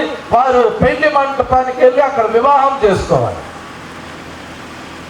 పెళ్లి మంటపంలోకి వెళ్ళిన తర్వాత, అంతఃపురంలోకి వెళ్ళిన తర్వాత తలుపు వేయబడింది. ఆ తర్వాత ఎవరికి తలుపు తీయబడదు. అయితే పెళ్లి కుమార్తెతో పాటు 10 మంది కన్యకులు ఉన్నారు ఉపమానంలో. పెళ్లి కుమారుడు రావటం ఆలస్యమైంది. అప్పుడు 5గురు దగ్గర బుద్ధి లేని కన్యకల దగ్గర దీపాలు ఉన్నాయి, బుద్ధి కలిగిన కన్యకల దగ్గర కూడా దీపాలు ఉన్నాయి. పెళ్లి కుమారుడు రావటం లేట్ అయిపోయింది. బుద్ధి లేని కన్యకల యొక్క దీపాలు ఆరిపోతున్నాయి, ఎందుకంటే నూనె అయిపోయింది. బుద్ధి కలిగిన కన్యకల దగ్గర ఇంకో బాటిల్ ఎక్స్ట్రా ఆయిల్ తెచ్చుకున్నారు, లేట్ అయిపోతుంది అని ఆయిల్ పోసుకున్నారు.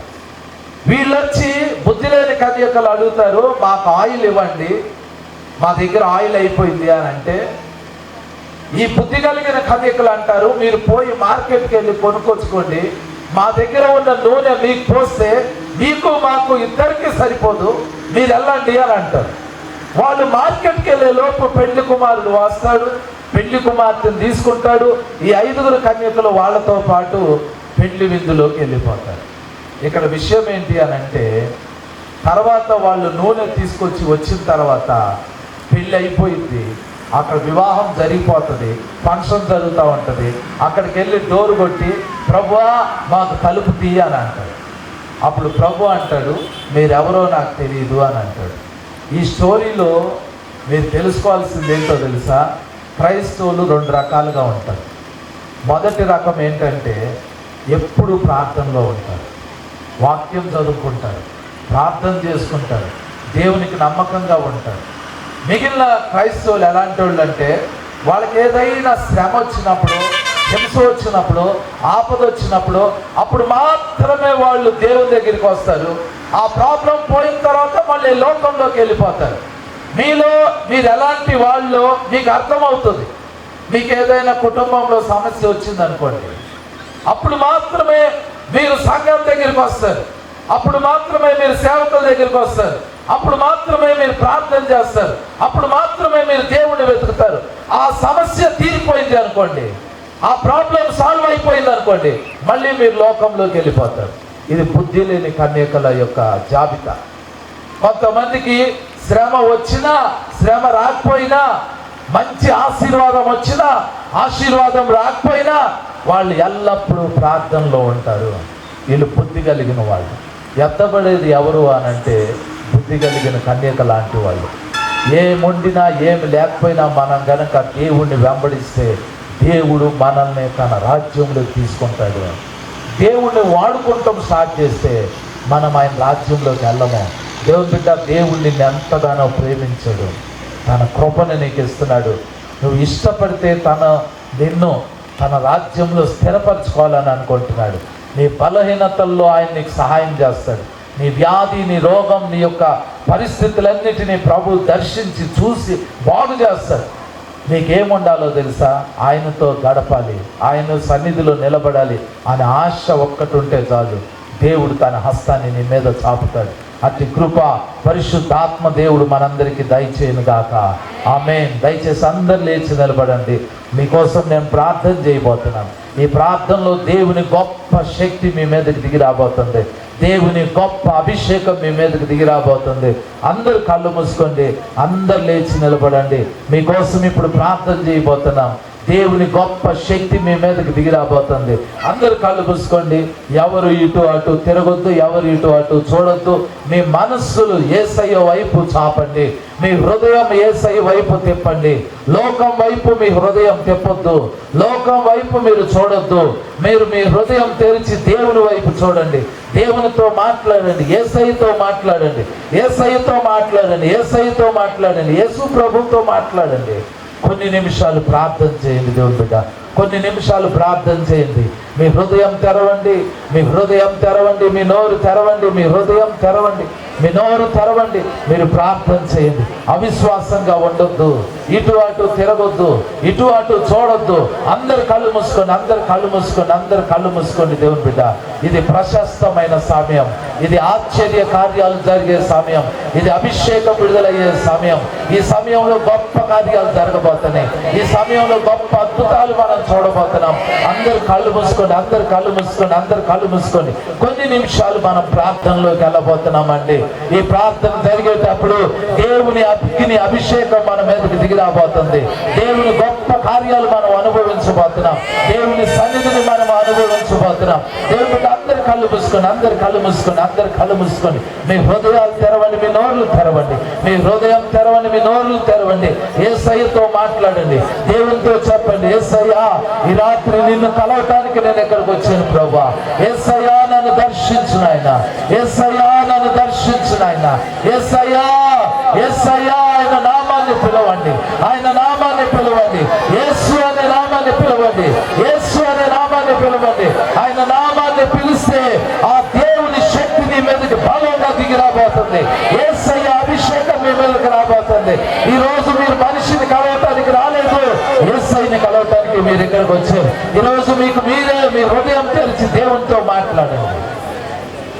హల్లెలూయా, హల్లెలూయా, స్తోత్రం, స్తోత్రం, స్తోత్రం, స్తోత్రం.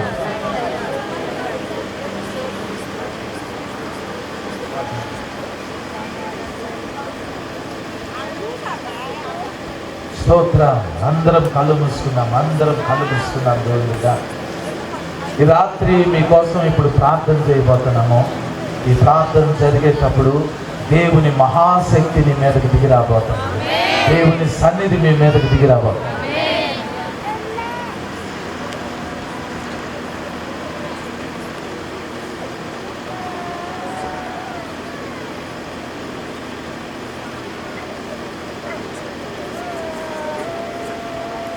స్తోత్రం, స్తోత్రం, స్తోత్రం. దేవుని బిడ్డ అందరు కళ్ళు మూసుకోండి.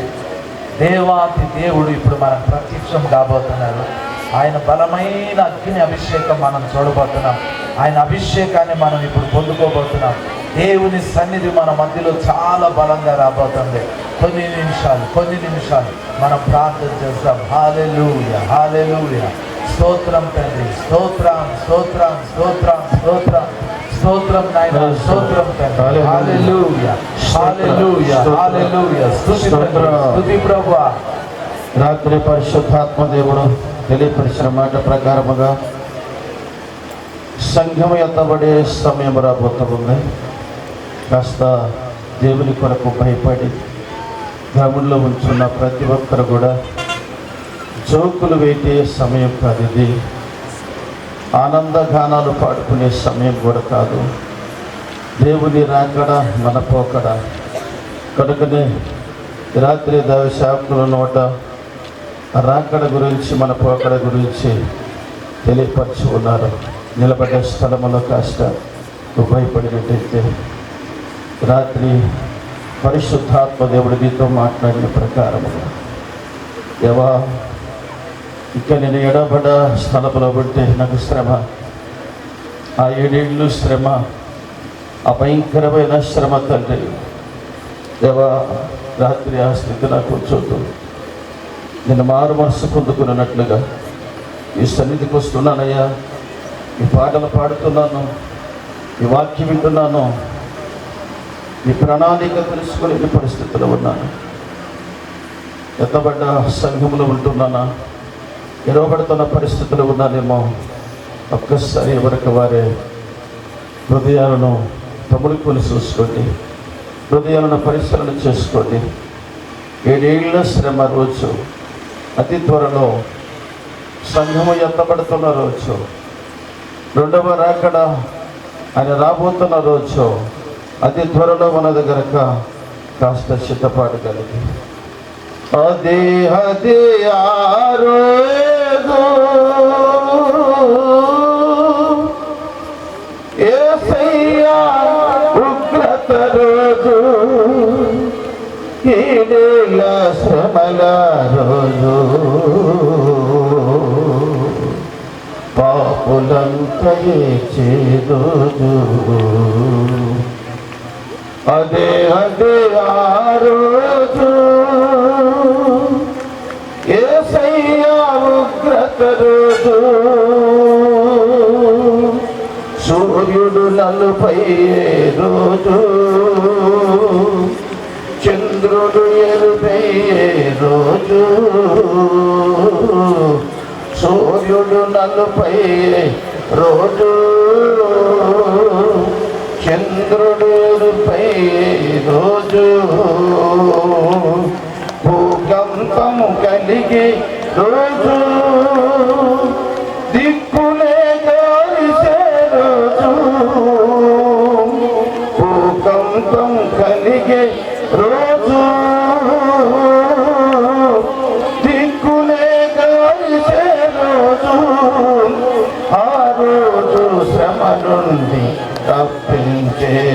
నాదుడే లేడు. ఆ రోజు శ్రమ నుండి తప్పించే నాదుడే లేడు. ఆ రోజు ఎవ్వరు నిన్ను తప్పించేవారు లేరబ్బా. ఆ రోజు అపగ్రత దినము నుండి నిన్ను తప్పించగలిగిన వారే ఒక్కరు కూడా లేరు. రాత్రి ప్రకటించబడుతున్న నజరేయుడైన యేసు నీకు క్షేమమై ఉన్నాడు, నీకు మార్గమై ఉన్నాడు. ఆయన మార్గము స్వచ్ఛమైనది, ఆయన మార్గము స్వచ్ఛమైనది. ఆ మార్గములో నిలబడకపోతే అని రాకడ సమయంలో నువ్వు ఎత్తపడలేని పరిస్థితులు బట్టి అభయంకరమైన వేదన, అభయంకరమైన శ్రమ దినాలు నీ మీదకు వస్తున్నాయేమో.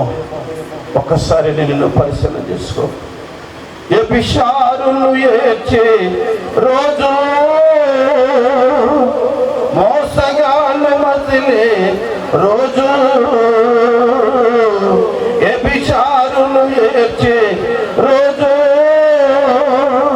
మోసగాళ్ళు మసిలే రోజు, అబద్ధికులు అరసే రోజు, దొంగలంతా దొరలే రోజు, అబద్ధికులు అరసే రోజు, దొంగలంతా దొరలే రోజు. ఆ రోజు శ్రమ నుండి తప్పించే నాదుడే లేడు. ఆ రోజు శ్రమ నుండి తప్పించే నాదుడే లేడు. అదే అదే ఆ రోజు యేసయ్య ఉగ్రత రోజు, ఏడేళ్ళ శ్రమల రోజు, యేసయ్య ఉగ్రత రోజు.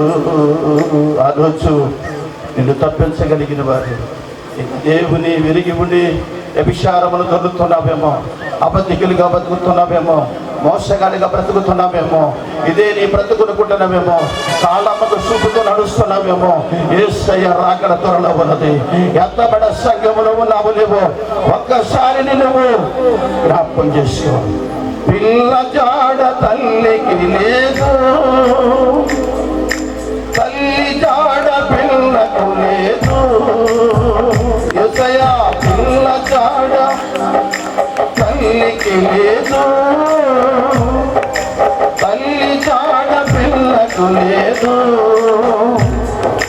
చెట్టుకొక్కరై పుట్టకొక్కరై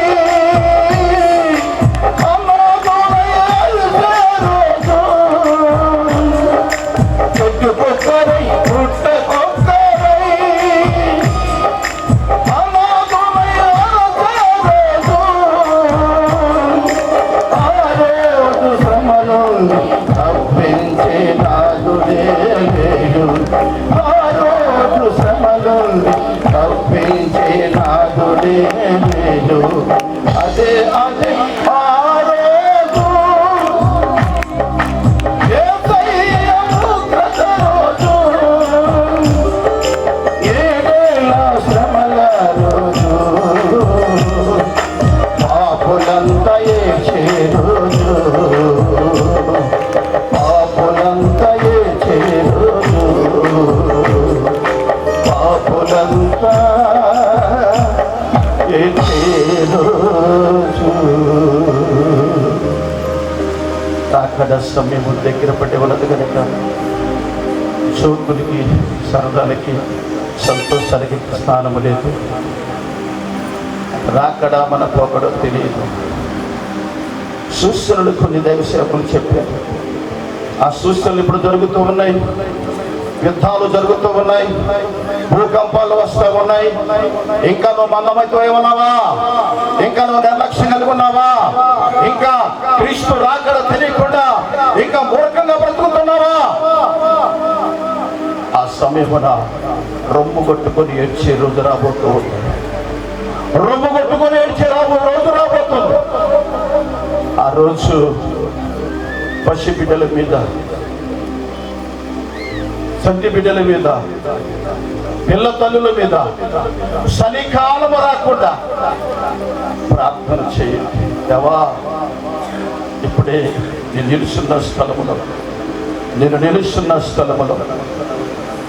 నీ కొరకు బ్రతుకుతానయ్యా. ఎంతవరకు నేను బ్రతికిన బ్రతుకు చాలు, ఎంతవరకు నేను తిరిగిన తిరుగుడు చాలు, ఎంతవరకు వ్యర్థమైన జీవితము చాలు. ఇకనైనా నీ కొరకు బ్రతుకుతానయ్యా. నీ కొరకు ఎత్తబడి ముప్పులను నుంచుకునేప రెండు చేతులు చాపి అందరూ మోకరించి ప్రార్థన చేస్తున్నాం. దేవా, రాత్రి రాకడ కొరకు మీరు తెలియపరిచిన మాటను బట్టి దయతో మమ్మల్ని జ్ఞాపకం చేస్తుంటారు. ఇంకా నా సరదాలలో మునిగిపోయాను, నా సంతోషాలలో మునిగిపోయాను, పరేస్కాలలో మునిగిపోయాను.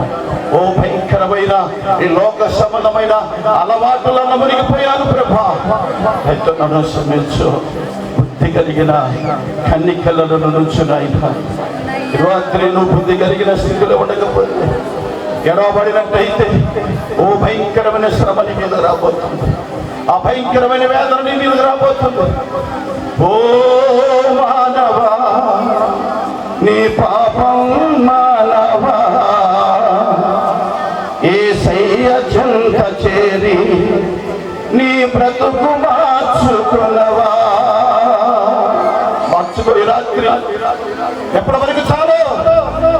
ఎప్పటి వరకు లోక సంబంధమైన పరిస్థితులు నువ్వు గడిపిన సమయమే ఎక్కువ. రాత్రి ప్రభుని రచిస్తూ ఉన్నాడు, ఈ రాత్రి ప్రభుని హెచ్చరిస్తూ ఉన్నాడు, ఈ రాత్రి ప్రభు నీతో మాట్లాడుతున్నాడు. ఒకవేళ ప్రభు రాకడ కంటే ముందు ఇప్పుడు అక్కడైతే ఈ పరిస్థితి ఏమైపోతావు? ఏ స్థితిలో ఉంటావు? ఒక్కసారి నేను నువ్వు జ్ఞాపకం చేసుకో. ఒక్కసారి నేను నువ్వు జ్ఞాపకం చేసుకో. ఒక్కసారి నేను నువ్వు జ్ఞాపకం చేసుకో. ఒక్కసారి నేను నువ్వు జ్ఞాపకం చేసుకో. యేసయ్యా, యేసయ్యా, యేసయ్యా, యేసయ్యా. నోరు తెరిచి రాత్రి ప్రభు దగ్గర మొరపెట్టుకున్నాం. పరలోక కవిని నీ స్వరము కొరకు తెరవబడి ఉన్నది రాత్రి. ఈ రాత్రి పరలోకపు కవిని తెరవబడి ఉంది. ఈ రాత్రి నీ స్వరము ప్రభు పాదముల దగ్గరికి వెళ్ళిపోవాలా? నీ స్వరము దేవుని సన్నిధికి వెళ్ళిపోవాలా? నీ ఒప్పుకున్న దేవుని సన్నిధిలోకి వెళ్ళిపోవాలా? రాత్రి ప్రభు నేను క్షమించబోతూ ఉన్నాడు. రాత్రి ప్రభు నేను క్షమించబోతూ ఉన్నాడు. రాత్రి ప్రభు నేను క్షమించబోతూ ఉన్నాడు. ఓ మానవా, నీ పాపం మానవా, యేసయ్య చెంత చేరి నీ బ్రతుకు మార్చుకొనవా. ఓ మానవా, నీ పాపం మానవా, యేసయ్య చెంత చేరి నీ బ్రతుకు మార్చుకొనవా. పాపములోనే బ్రతుకుతున్న చెడును నీ జగము, పాపములోనే మరణించిన తప్పదు నరకము. పాపములోనే బ్రతుకుతున్న పాపములోనే మరణించిన తప్పదు నరకము. ఓ మానవా, నీ పాపం మానవా, యేసయ్య చెంత చేరి నీ బ్రతుకు మార్చుకొనవా. ఓ మానవా, నీ పాపం మానవా, యేసయ్య చెంత చేరి నీ బ్రతుకు మార్చుకొనవా. ఎంతకాలము పాపములోని బ్రతుకుచుందువు, ఎంతకాలము శాపములోనే కొట్టబడుతువు, ఎంతకాలము పాపములోనే బ్రతుకుచుందువు, ఎంతకాలము శాపములోనే కొట్టబడుతువు, ఎంతకాలము వ్యసన పరుడవై తిరుగుచుందువు.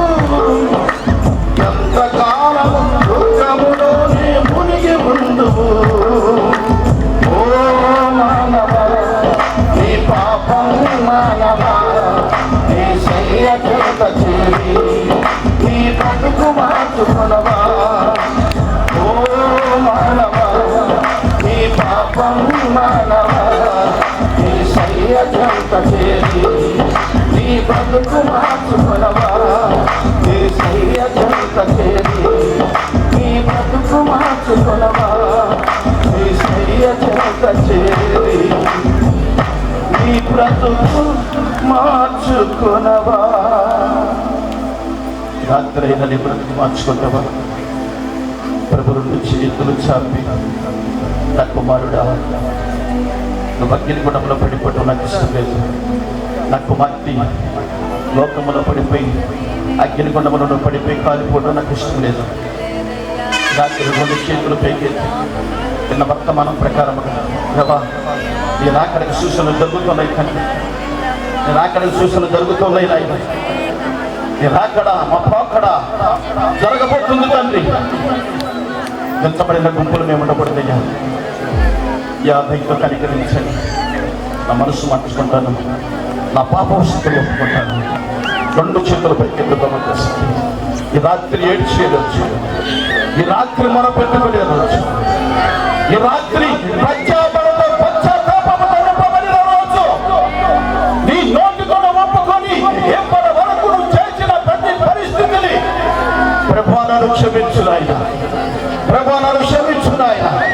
ఇచ్చడివిడిగా ప్రవర్తించాను, ఇచ్చడివిడిగా నాయన నా ఇష్టానుసారంగా బ్రతికాను, నాకు ఇష్టం వచ్చినట్టుగా నాకు నచ్చినట్టుగా బ్రతికానయ్యా.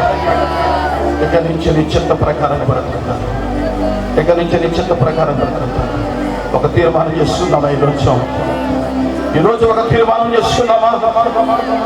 ఈరోజు ప్రభు సన్నిధిలో ఒక తీర్మానం చేసుకున్నామా? ఇదే బ్రతుకు అనుకుంటున్నాం మేము, ఇదే ఆనందం అనుకుంటున్నాం మేము.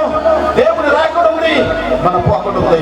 ఒకవేళ దేవుని రాకడ కంటే సంఘం ఎత్తబడకపోతే భయంకరమైన శ్రమ, ఆ శ్రమలను భరించలేవు సహోదరి, ఆ శ్రమ భరించలేవు సహోదరుడా. ఇప్పుడే కన్నీటితో యేసయ్యా యేసయ్యా ఎడవబడిన గుంపులో నేను తీసయ్యా, ఎడవబడిన గుంపులో నా బిడ్డలు తీసయ్యా, ఎడవబడిన గుంపులో అయా నా బంధువులు ఉండొద్దు ప్రభా, ఎడవబడిన గుంపులో నా సంఘం ఉండొద్దు ప్రభా, ఎడవబడిన గుంపులో నా రక్త సంబంధం ఉండొద్దు ప్రభా, ఎడవబడిన గుంపులో నా ద్వేషం ఉండొద్దు ప్రభా. రోజు ప్రభు నీతో మాట్లాడిన ప్రకారంగా ఈ క్షణం మీద రెండు చేతులు చాపి ప్రభువును మన వేడుకొని చూడగా సేవకులు చివరి ప్రార్థన చేస్తారు. హల్లెలూయా హల్లెలూయా. అందరూ చేతులు చాపి ప్రభుని ఏడుతున్నాం, స్తోత్రం. దేవుని బిడ్డ, దేవుని ఆత్మ లేకుండా మనం పరలోకంలోకి వెళ్ళలేము. దేవుని ఆత్మ మనకి ప్రాముఖ్యమైన అవసరత. ఈ రాత్రికాల సమయంలో మొదట దేవుని ఆత్మ కొరకు మనం వేడుకుందాం. అందరు కళ్ళు మూసుకోండి, దేవుణ్ణి అడగండి, ప్రభువా నన్ను నీ ఆత్మతో నింపు నాయనా అని అడగండి. పరిశుద్ధాత్మ దేవా నాలోకి రండి నాయనా అని అడగండి. ఇప్పుడు ప్రార్థన చేయబోయేటప్పుడు దేవుని అగ్ని మీ మీదకి రాబోతుంది, దేవుని అభిషేకం మీ మీదకి రాబోతుంది. అందరు కళ్ళు మూసుకోండి, కొన్ని నిమిషాలు యేసయ్య పాదాలు పట్టుకుని అడగండి, ప్రభువా నన్ను నీ ఆత్మతో నింపు నాయనా, నన్ను నీ ఆత్మతో నింపు నాయనా అని అడగండి. మీకు ఏ వ్యాధి ఉండినా, ఏ బలహీనత ఉండినా, ఏ చీకటి ఉండినా అది ఈ రాత్రి స్వస్థపరచబడబోతుంది. ప్రభు మిమ్మల్ని స్వస్థపరచబోతున్నారు. కొన్ని నిమిషాలు అడగండి, ప్రభువా నన్ను నీ ఆత్మతో నింపు నాయనా, ప్రభువా నన్ను నీ ఆత్మతో నింపు నాయనా అని అడగండి. యేసయ్యా నన్ను నీ ఆత్మతో నింపు నాయనా అని అడగండి. తండ్రి మీకు స్తోత్రం తండ్రి. అందరు చెప్పండి, యేసయ్యా నన్ను ఈ రాత్రి నీ ఆత్మతో నింపండి నాయనా. యేసయ్యా నీ పరిశుద్ధాత్మ నాకు కావాలి నాయనా. యేసయ్యా నాకు పరిశుద్ధాత్మలోను అగ్నితోను బాప్తిస్మం ఇవ్వండి ప్రభువా. యేసయ్యా నన్ను స్వస్థపరచండి, యేసయ్యా నన్ను విడిపించండి, యేసయ్యా నా పాపాలన్నీ క్షమించండి నాయనా. నీ రక్తంతో నన్ను కడగండి ప్రభువా. ప్రార్థన చేయబోతున్నాం దేవుని బిడ్డ. ఈ ప్రార్థనలో దేవుని అగ్ని అభిషేకం ఆత్మ కార్యాలు జరగబోతున్నాయి. ప్రార్థనా పూర్వకంగా ఉండండి. పరిశుద్ధుడా తండ్రి మీకు వందనాలు, స్తుతులు, స్తోత్రాలు ప్రభువా. అత్యున్నత సింహాసనమందు ఆసీనుడు అయిన పరమ తండ్రి వగు యెహోవా మీకు స్తోత్రాలు స్తోత్రాలు స్తోత్రాలు స్తోత్రాలు స్తోత్రాలు స్తోత్రాలు తండ్రి. యేసు క్రీస్తు ప్రభువా మీకు స్తోత్రం స్తోత్రం స్తోత్రం స్తోత్రం స్తోత్రం నాయన, స్తోత్రం తండ్రి. పరిశుద్ధాత్మ దేవా మీకు స్తోత్రం, స్తోత్రం, స్తోత్రం, స్తోత్రం, స్తోత్రం, స్తోత్రం, స్తోత్రం, స్తోత్రం తండ్రి.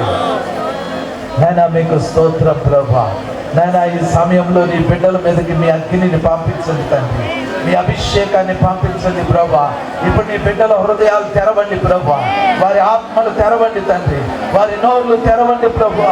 అయా మీరు వారిని నింపండి నాయన, నీ బిడ్డల్ని నింపండి, నింపండి, నింపండి, నింపండి నాయన. పరిశుద్ధాత్మ దేవా మీరు ఇప్పటికే మా మధ్యలో ఉన్నందుకు వందనాలు ప్రభా.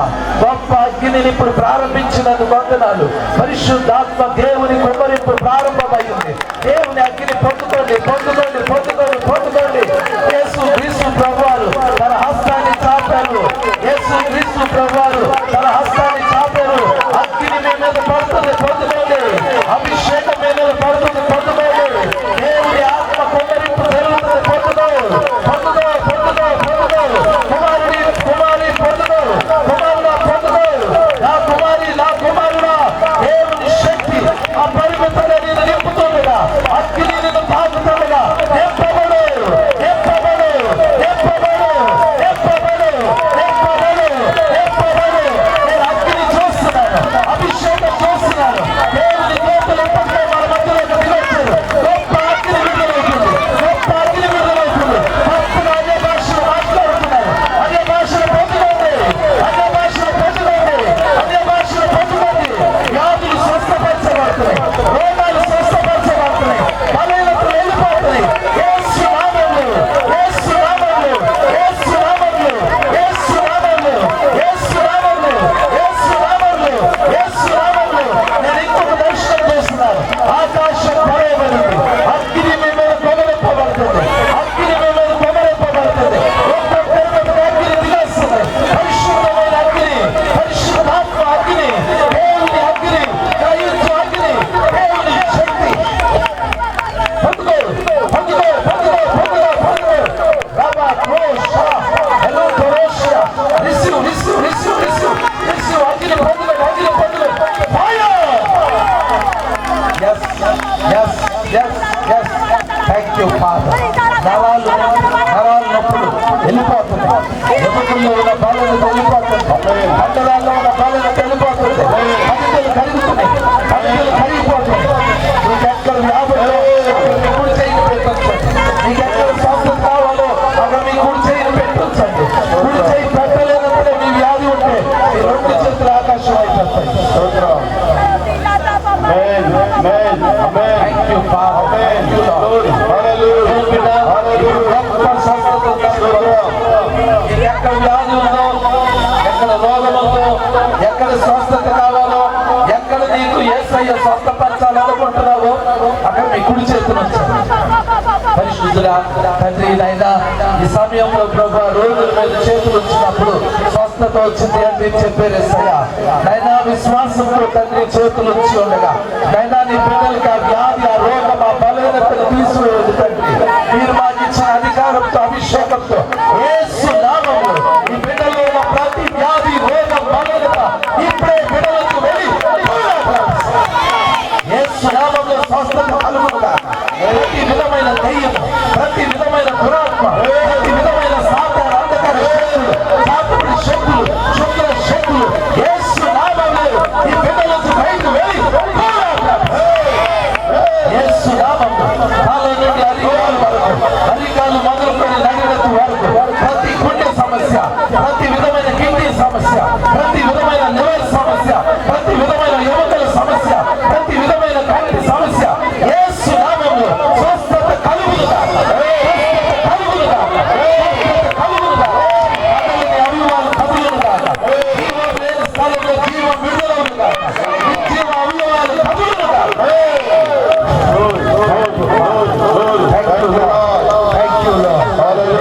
దర్శనం చూస్తున్నాను.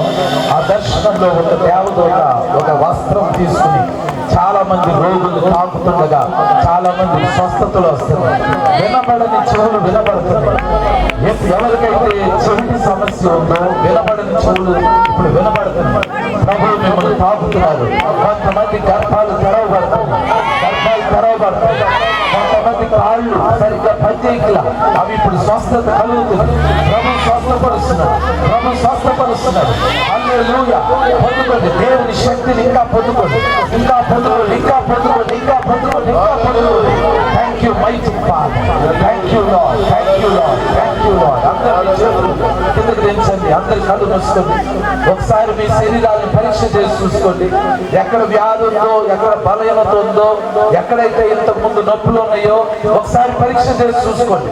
చెవులు వినబడకపోతే ఒకసారి పరీక్ష చేసి చూసుకోండి. ఏ అవయవాలు అయితే సరిగ్గా పనిచేయలేదో ఒకసారి మిమ్మల్ని మీరు పరీక్ష చేసి చూసుకోండి. చాలా మందికి స్వస్థతలు జరిగినాయి. కదలని కాళ్ళు చేతులు కదులుతున్నాయి, కణితలు కరిగిపోయినాయి, నొప్పులు వెళ్ళిపోయినాయి, బలహీనతలు వెళ్ళిపోయినాయి. ఎవరికైతే స్వస్థత వచ్చిందో వాళ్ళు దయచేసి మీ కుడి చేతిని పైకెత్తి నిలబడండి. మీకోసం ప్రార్థన చేయబోతున్నాను. ఒకసారి మిమ్మల్ని మీరు పరీక్ష చేసి చూసుకోండి. అయ్యా, నాకు స్వస్థత వచ్చింది, ఇంతకు ముందు ఈ బలహీనత ఉంది, కానీ ఈ రాత్రి ప్రభు నన్ను స్వస్థపరిచారు అని అనిన వాళ్ళు మిమ్మల్ని మీరు పరీక్ష చేసి చూసుకోండి. ఏ అవయవాలు అయితే, ఏ వ్యాధి అయితే ఇప్పటి వరకు ఉందో అది ఇప్పుడు స్వస్థత జరిగింది. ఒక్కసారి మీ శరీరాన్ని పరీక్ష చేసి చూసుకోండి. అయ్యా, నాకు స్వస్థత వచ్చింది అని చెప్పిన వాళ్ళు ఎక్కడ ఉండినా లేచి నిలబడి ఎవరైతే స్వస్థత ప్రార్థన చేస్తారు, ఎవరికైతే స్వస్థత కలిగి స్వస్థత పొందిన వాళ్ళు మాత్రమే ముందుకు రండి. రాత్రి ఎవరైనా పరిశుద్ధ శక్తి చేత నింపబడిన, ఇంతకు ముందు అన్య భాషలు రాకపోతే ఇప్పుడే మొదటిసారి అన్య భాషలు వచ్చినా ఎక్కడ ఉండినా మీ కుడి చేతిని పైకి ఎత్తి ఉంచండి. ముందుకు రండి, ప్రార్థన చేస్తాను. అందరు కాదు, మిమ్మల్ని మీరు పరీక్ష చేసి చూసుకోండి. నాకు స్వస్థత వచ్చింది, నన్ను ప్రభు దర్శించాడు, నా మీదకి ఈరోజు అగ్ని అభిషేకం వచ్చింది, ఈ ప్రార్థనలో ప్రభు నన్ను ఈ విధంగా చేశారు అని అనిన వాళ్ళు మీ చేతులు పైకెత్తి ఉంచండి. చేతులు పైకెత్తిన వాళ్ళు మాత్రమే ముందుకు రండి. చేతులు పైకెత్తిన వాళ్ళు ముందుకు రండి. చేతులు పైకెత్తిన వాళ్ళు ముందుకు రండి. త్వరగా రండి, మీకోసం ప్రార్థన చేయబోతున్నాను. Thank you father, thank you lord, thank you lord, thank you lord. అమ్మ, ఏం పేరమ్మా మీ పేరు? నాకు శక్తి పవర్ బాగా తాకి ఒళ్ళంతా షివరింగ్ వచ్చేసింది. అసలు ఏదో తాకుతున్నట్టు.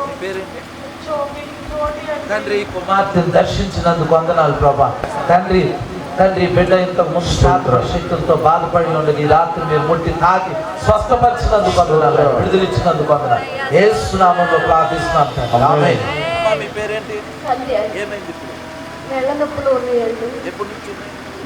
రోజు ఉంటున్నాయి. ఇప్పుడు నాకు తగ్గిపోయింది. దాదాపు 10 రోజులు. స్వస్థపరిచినందుకు వందనాలు ప్రభా.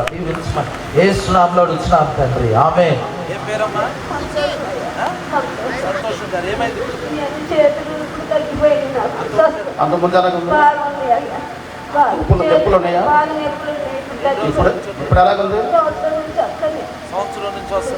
సంవత్సరం నుంచి వస్తున్న నొప్పుల్ని ప్రభు స్వస్థపరిచారు. పరిశుద్ధుడా, థ్యాంక్ యూ ఫాదర్.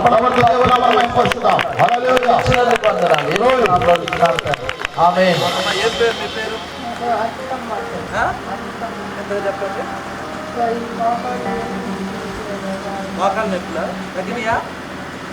తగినయా తండ్రి, నాయన కుమార్తెను ముట్టినందుకు వందనాలు, స్వస్థపరచమని యేసు నామములో అడుగుతున్నాను. ఆమేన్. భర్తలో ఒక అగ్ని లాంటి మేలుపడింది. కొంచెం నన్ను ఆవరించినట్టు అనిపించింది. అలా పడిపోయాను. అలాగే నా గొంతులో ఉన్న కొంచెం బలహీనత కూడా తగ్గింది. దేవుడు నన్ను పరిచినందుకు దేవుడు నామాన్ని చాలా రోజులు పరిశుద్ధుడా తండ్రి, నాయన కుమార్తె, నాయన తండ్రి గొంతును ముట్టి స్వస్థపరిచినందుకు వందనాలు ప్రభా. ఇంక ఈ బలహీనత ఎన్నడూ ఉండకుండా సహాయం చేయమని యేసు నామములో ప్రార్థిస్తున్నాం తండ్రి, ఆమేన్. ఇంకా చాలా మందికి ప్రభు స్వస్థపరిచారు. ఎవరైతే స్వస్థపడ్డారో మీరు లేచి నిలబడండి, మీకోసం ప్రార్థన చేయబోతున్నా. మిమ్మల్ని మీరు పరీక్ష చేసి చూసుకోండి. మీ శరీరంలో స్వస్థత వచ్చింది. స్వస్థత వచ్చిన వాళ్ళు లేచి నిలబడండి, మీకోసం ప్రార్థన చేయబోతున్నాను. తండ్రి, ఈ నిలబడిన బిడ్డలను జ్ఞాపకం చేసుకోండి ప్రభా. మీరు ఇచ్చిన స్వస్థతను బట్టి మీకు వందనాలు తండ్రి. వారికి ఇంకెన్నడూ ఈ వ్యాధి రాకుండా సహాయం చేయమని దీవించమని యేసు నామములో ప్రార్థించి వెళ్ళిపోతున్నాం తండ్రి, ఆమేన్, ఆమేన్, ఆమేన్.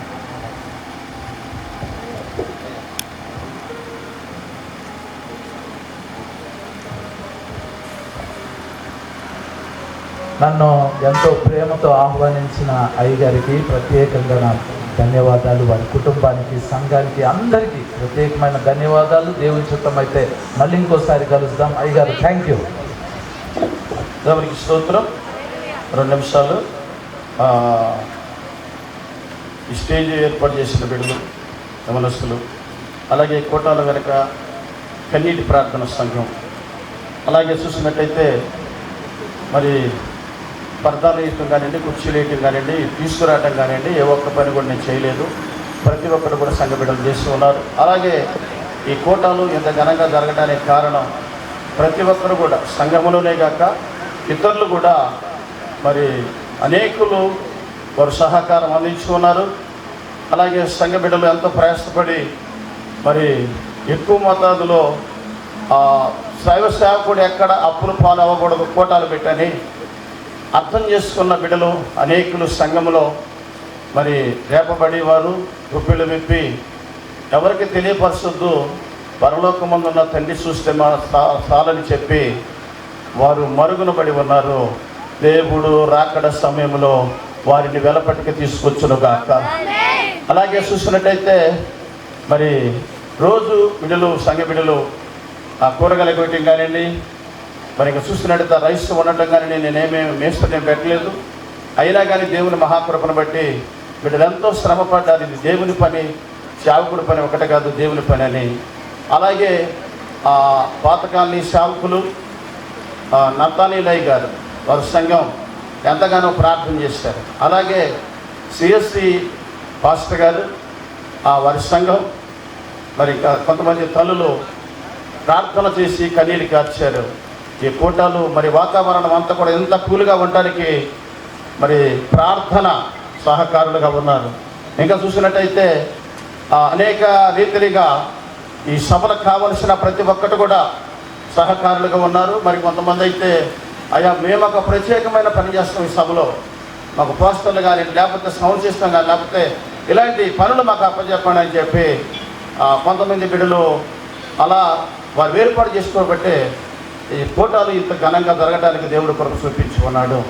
సాతాను ఎప్పటికప్పుడు కోటాలు ఆగిపోవాలని ప్రయత్నం చేసింది. సాతానికి సిగ్గు కలిగినట్టుగా దేవునికి మహిమ కలిగినట్టుగా సభలు జరుగుతూ ఉన్నాయి. దేవునికి మహిమ కలుగునుగాక.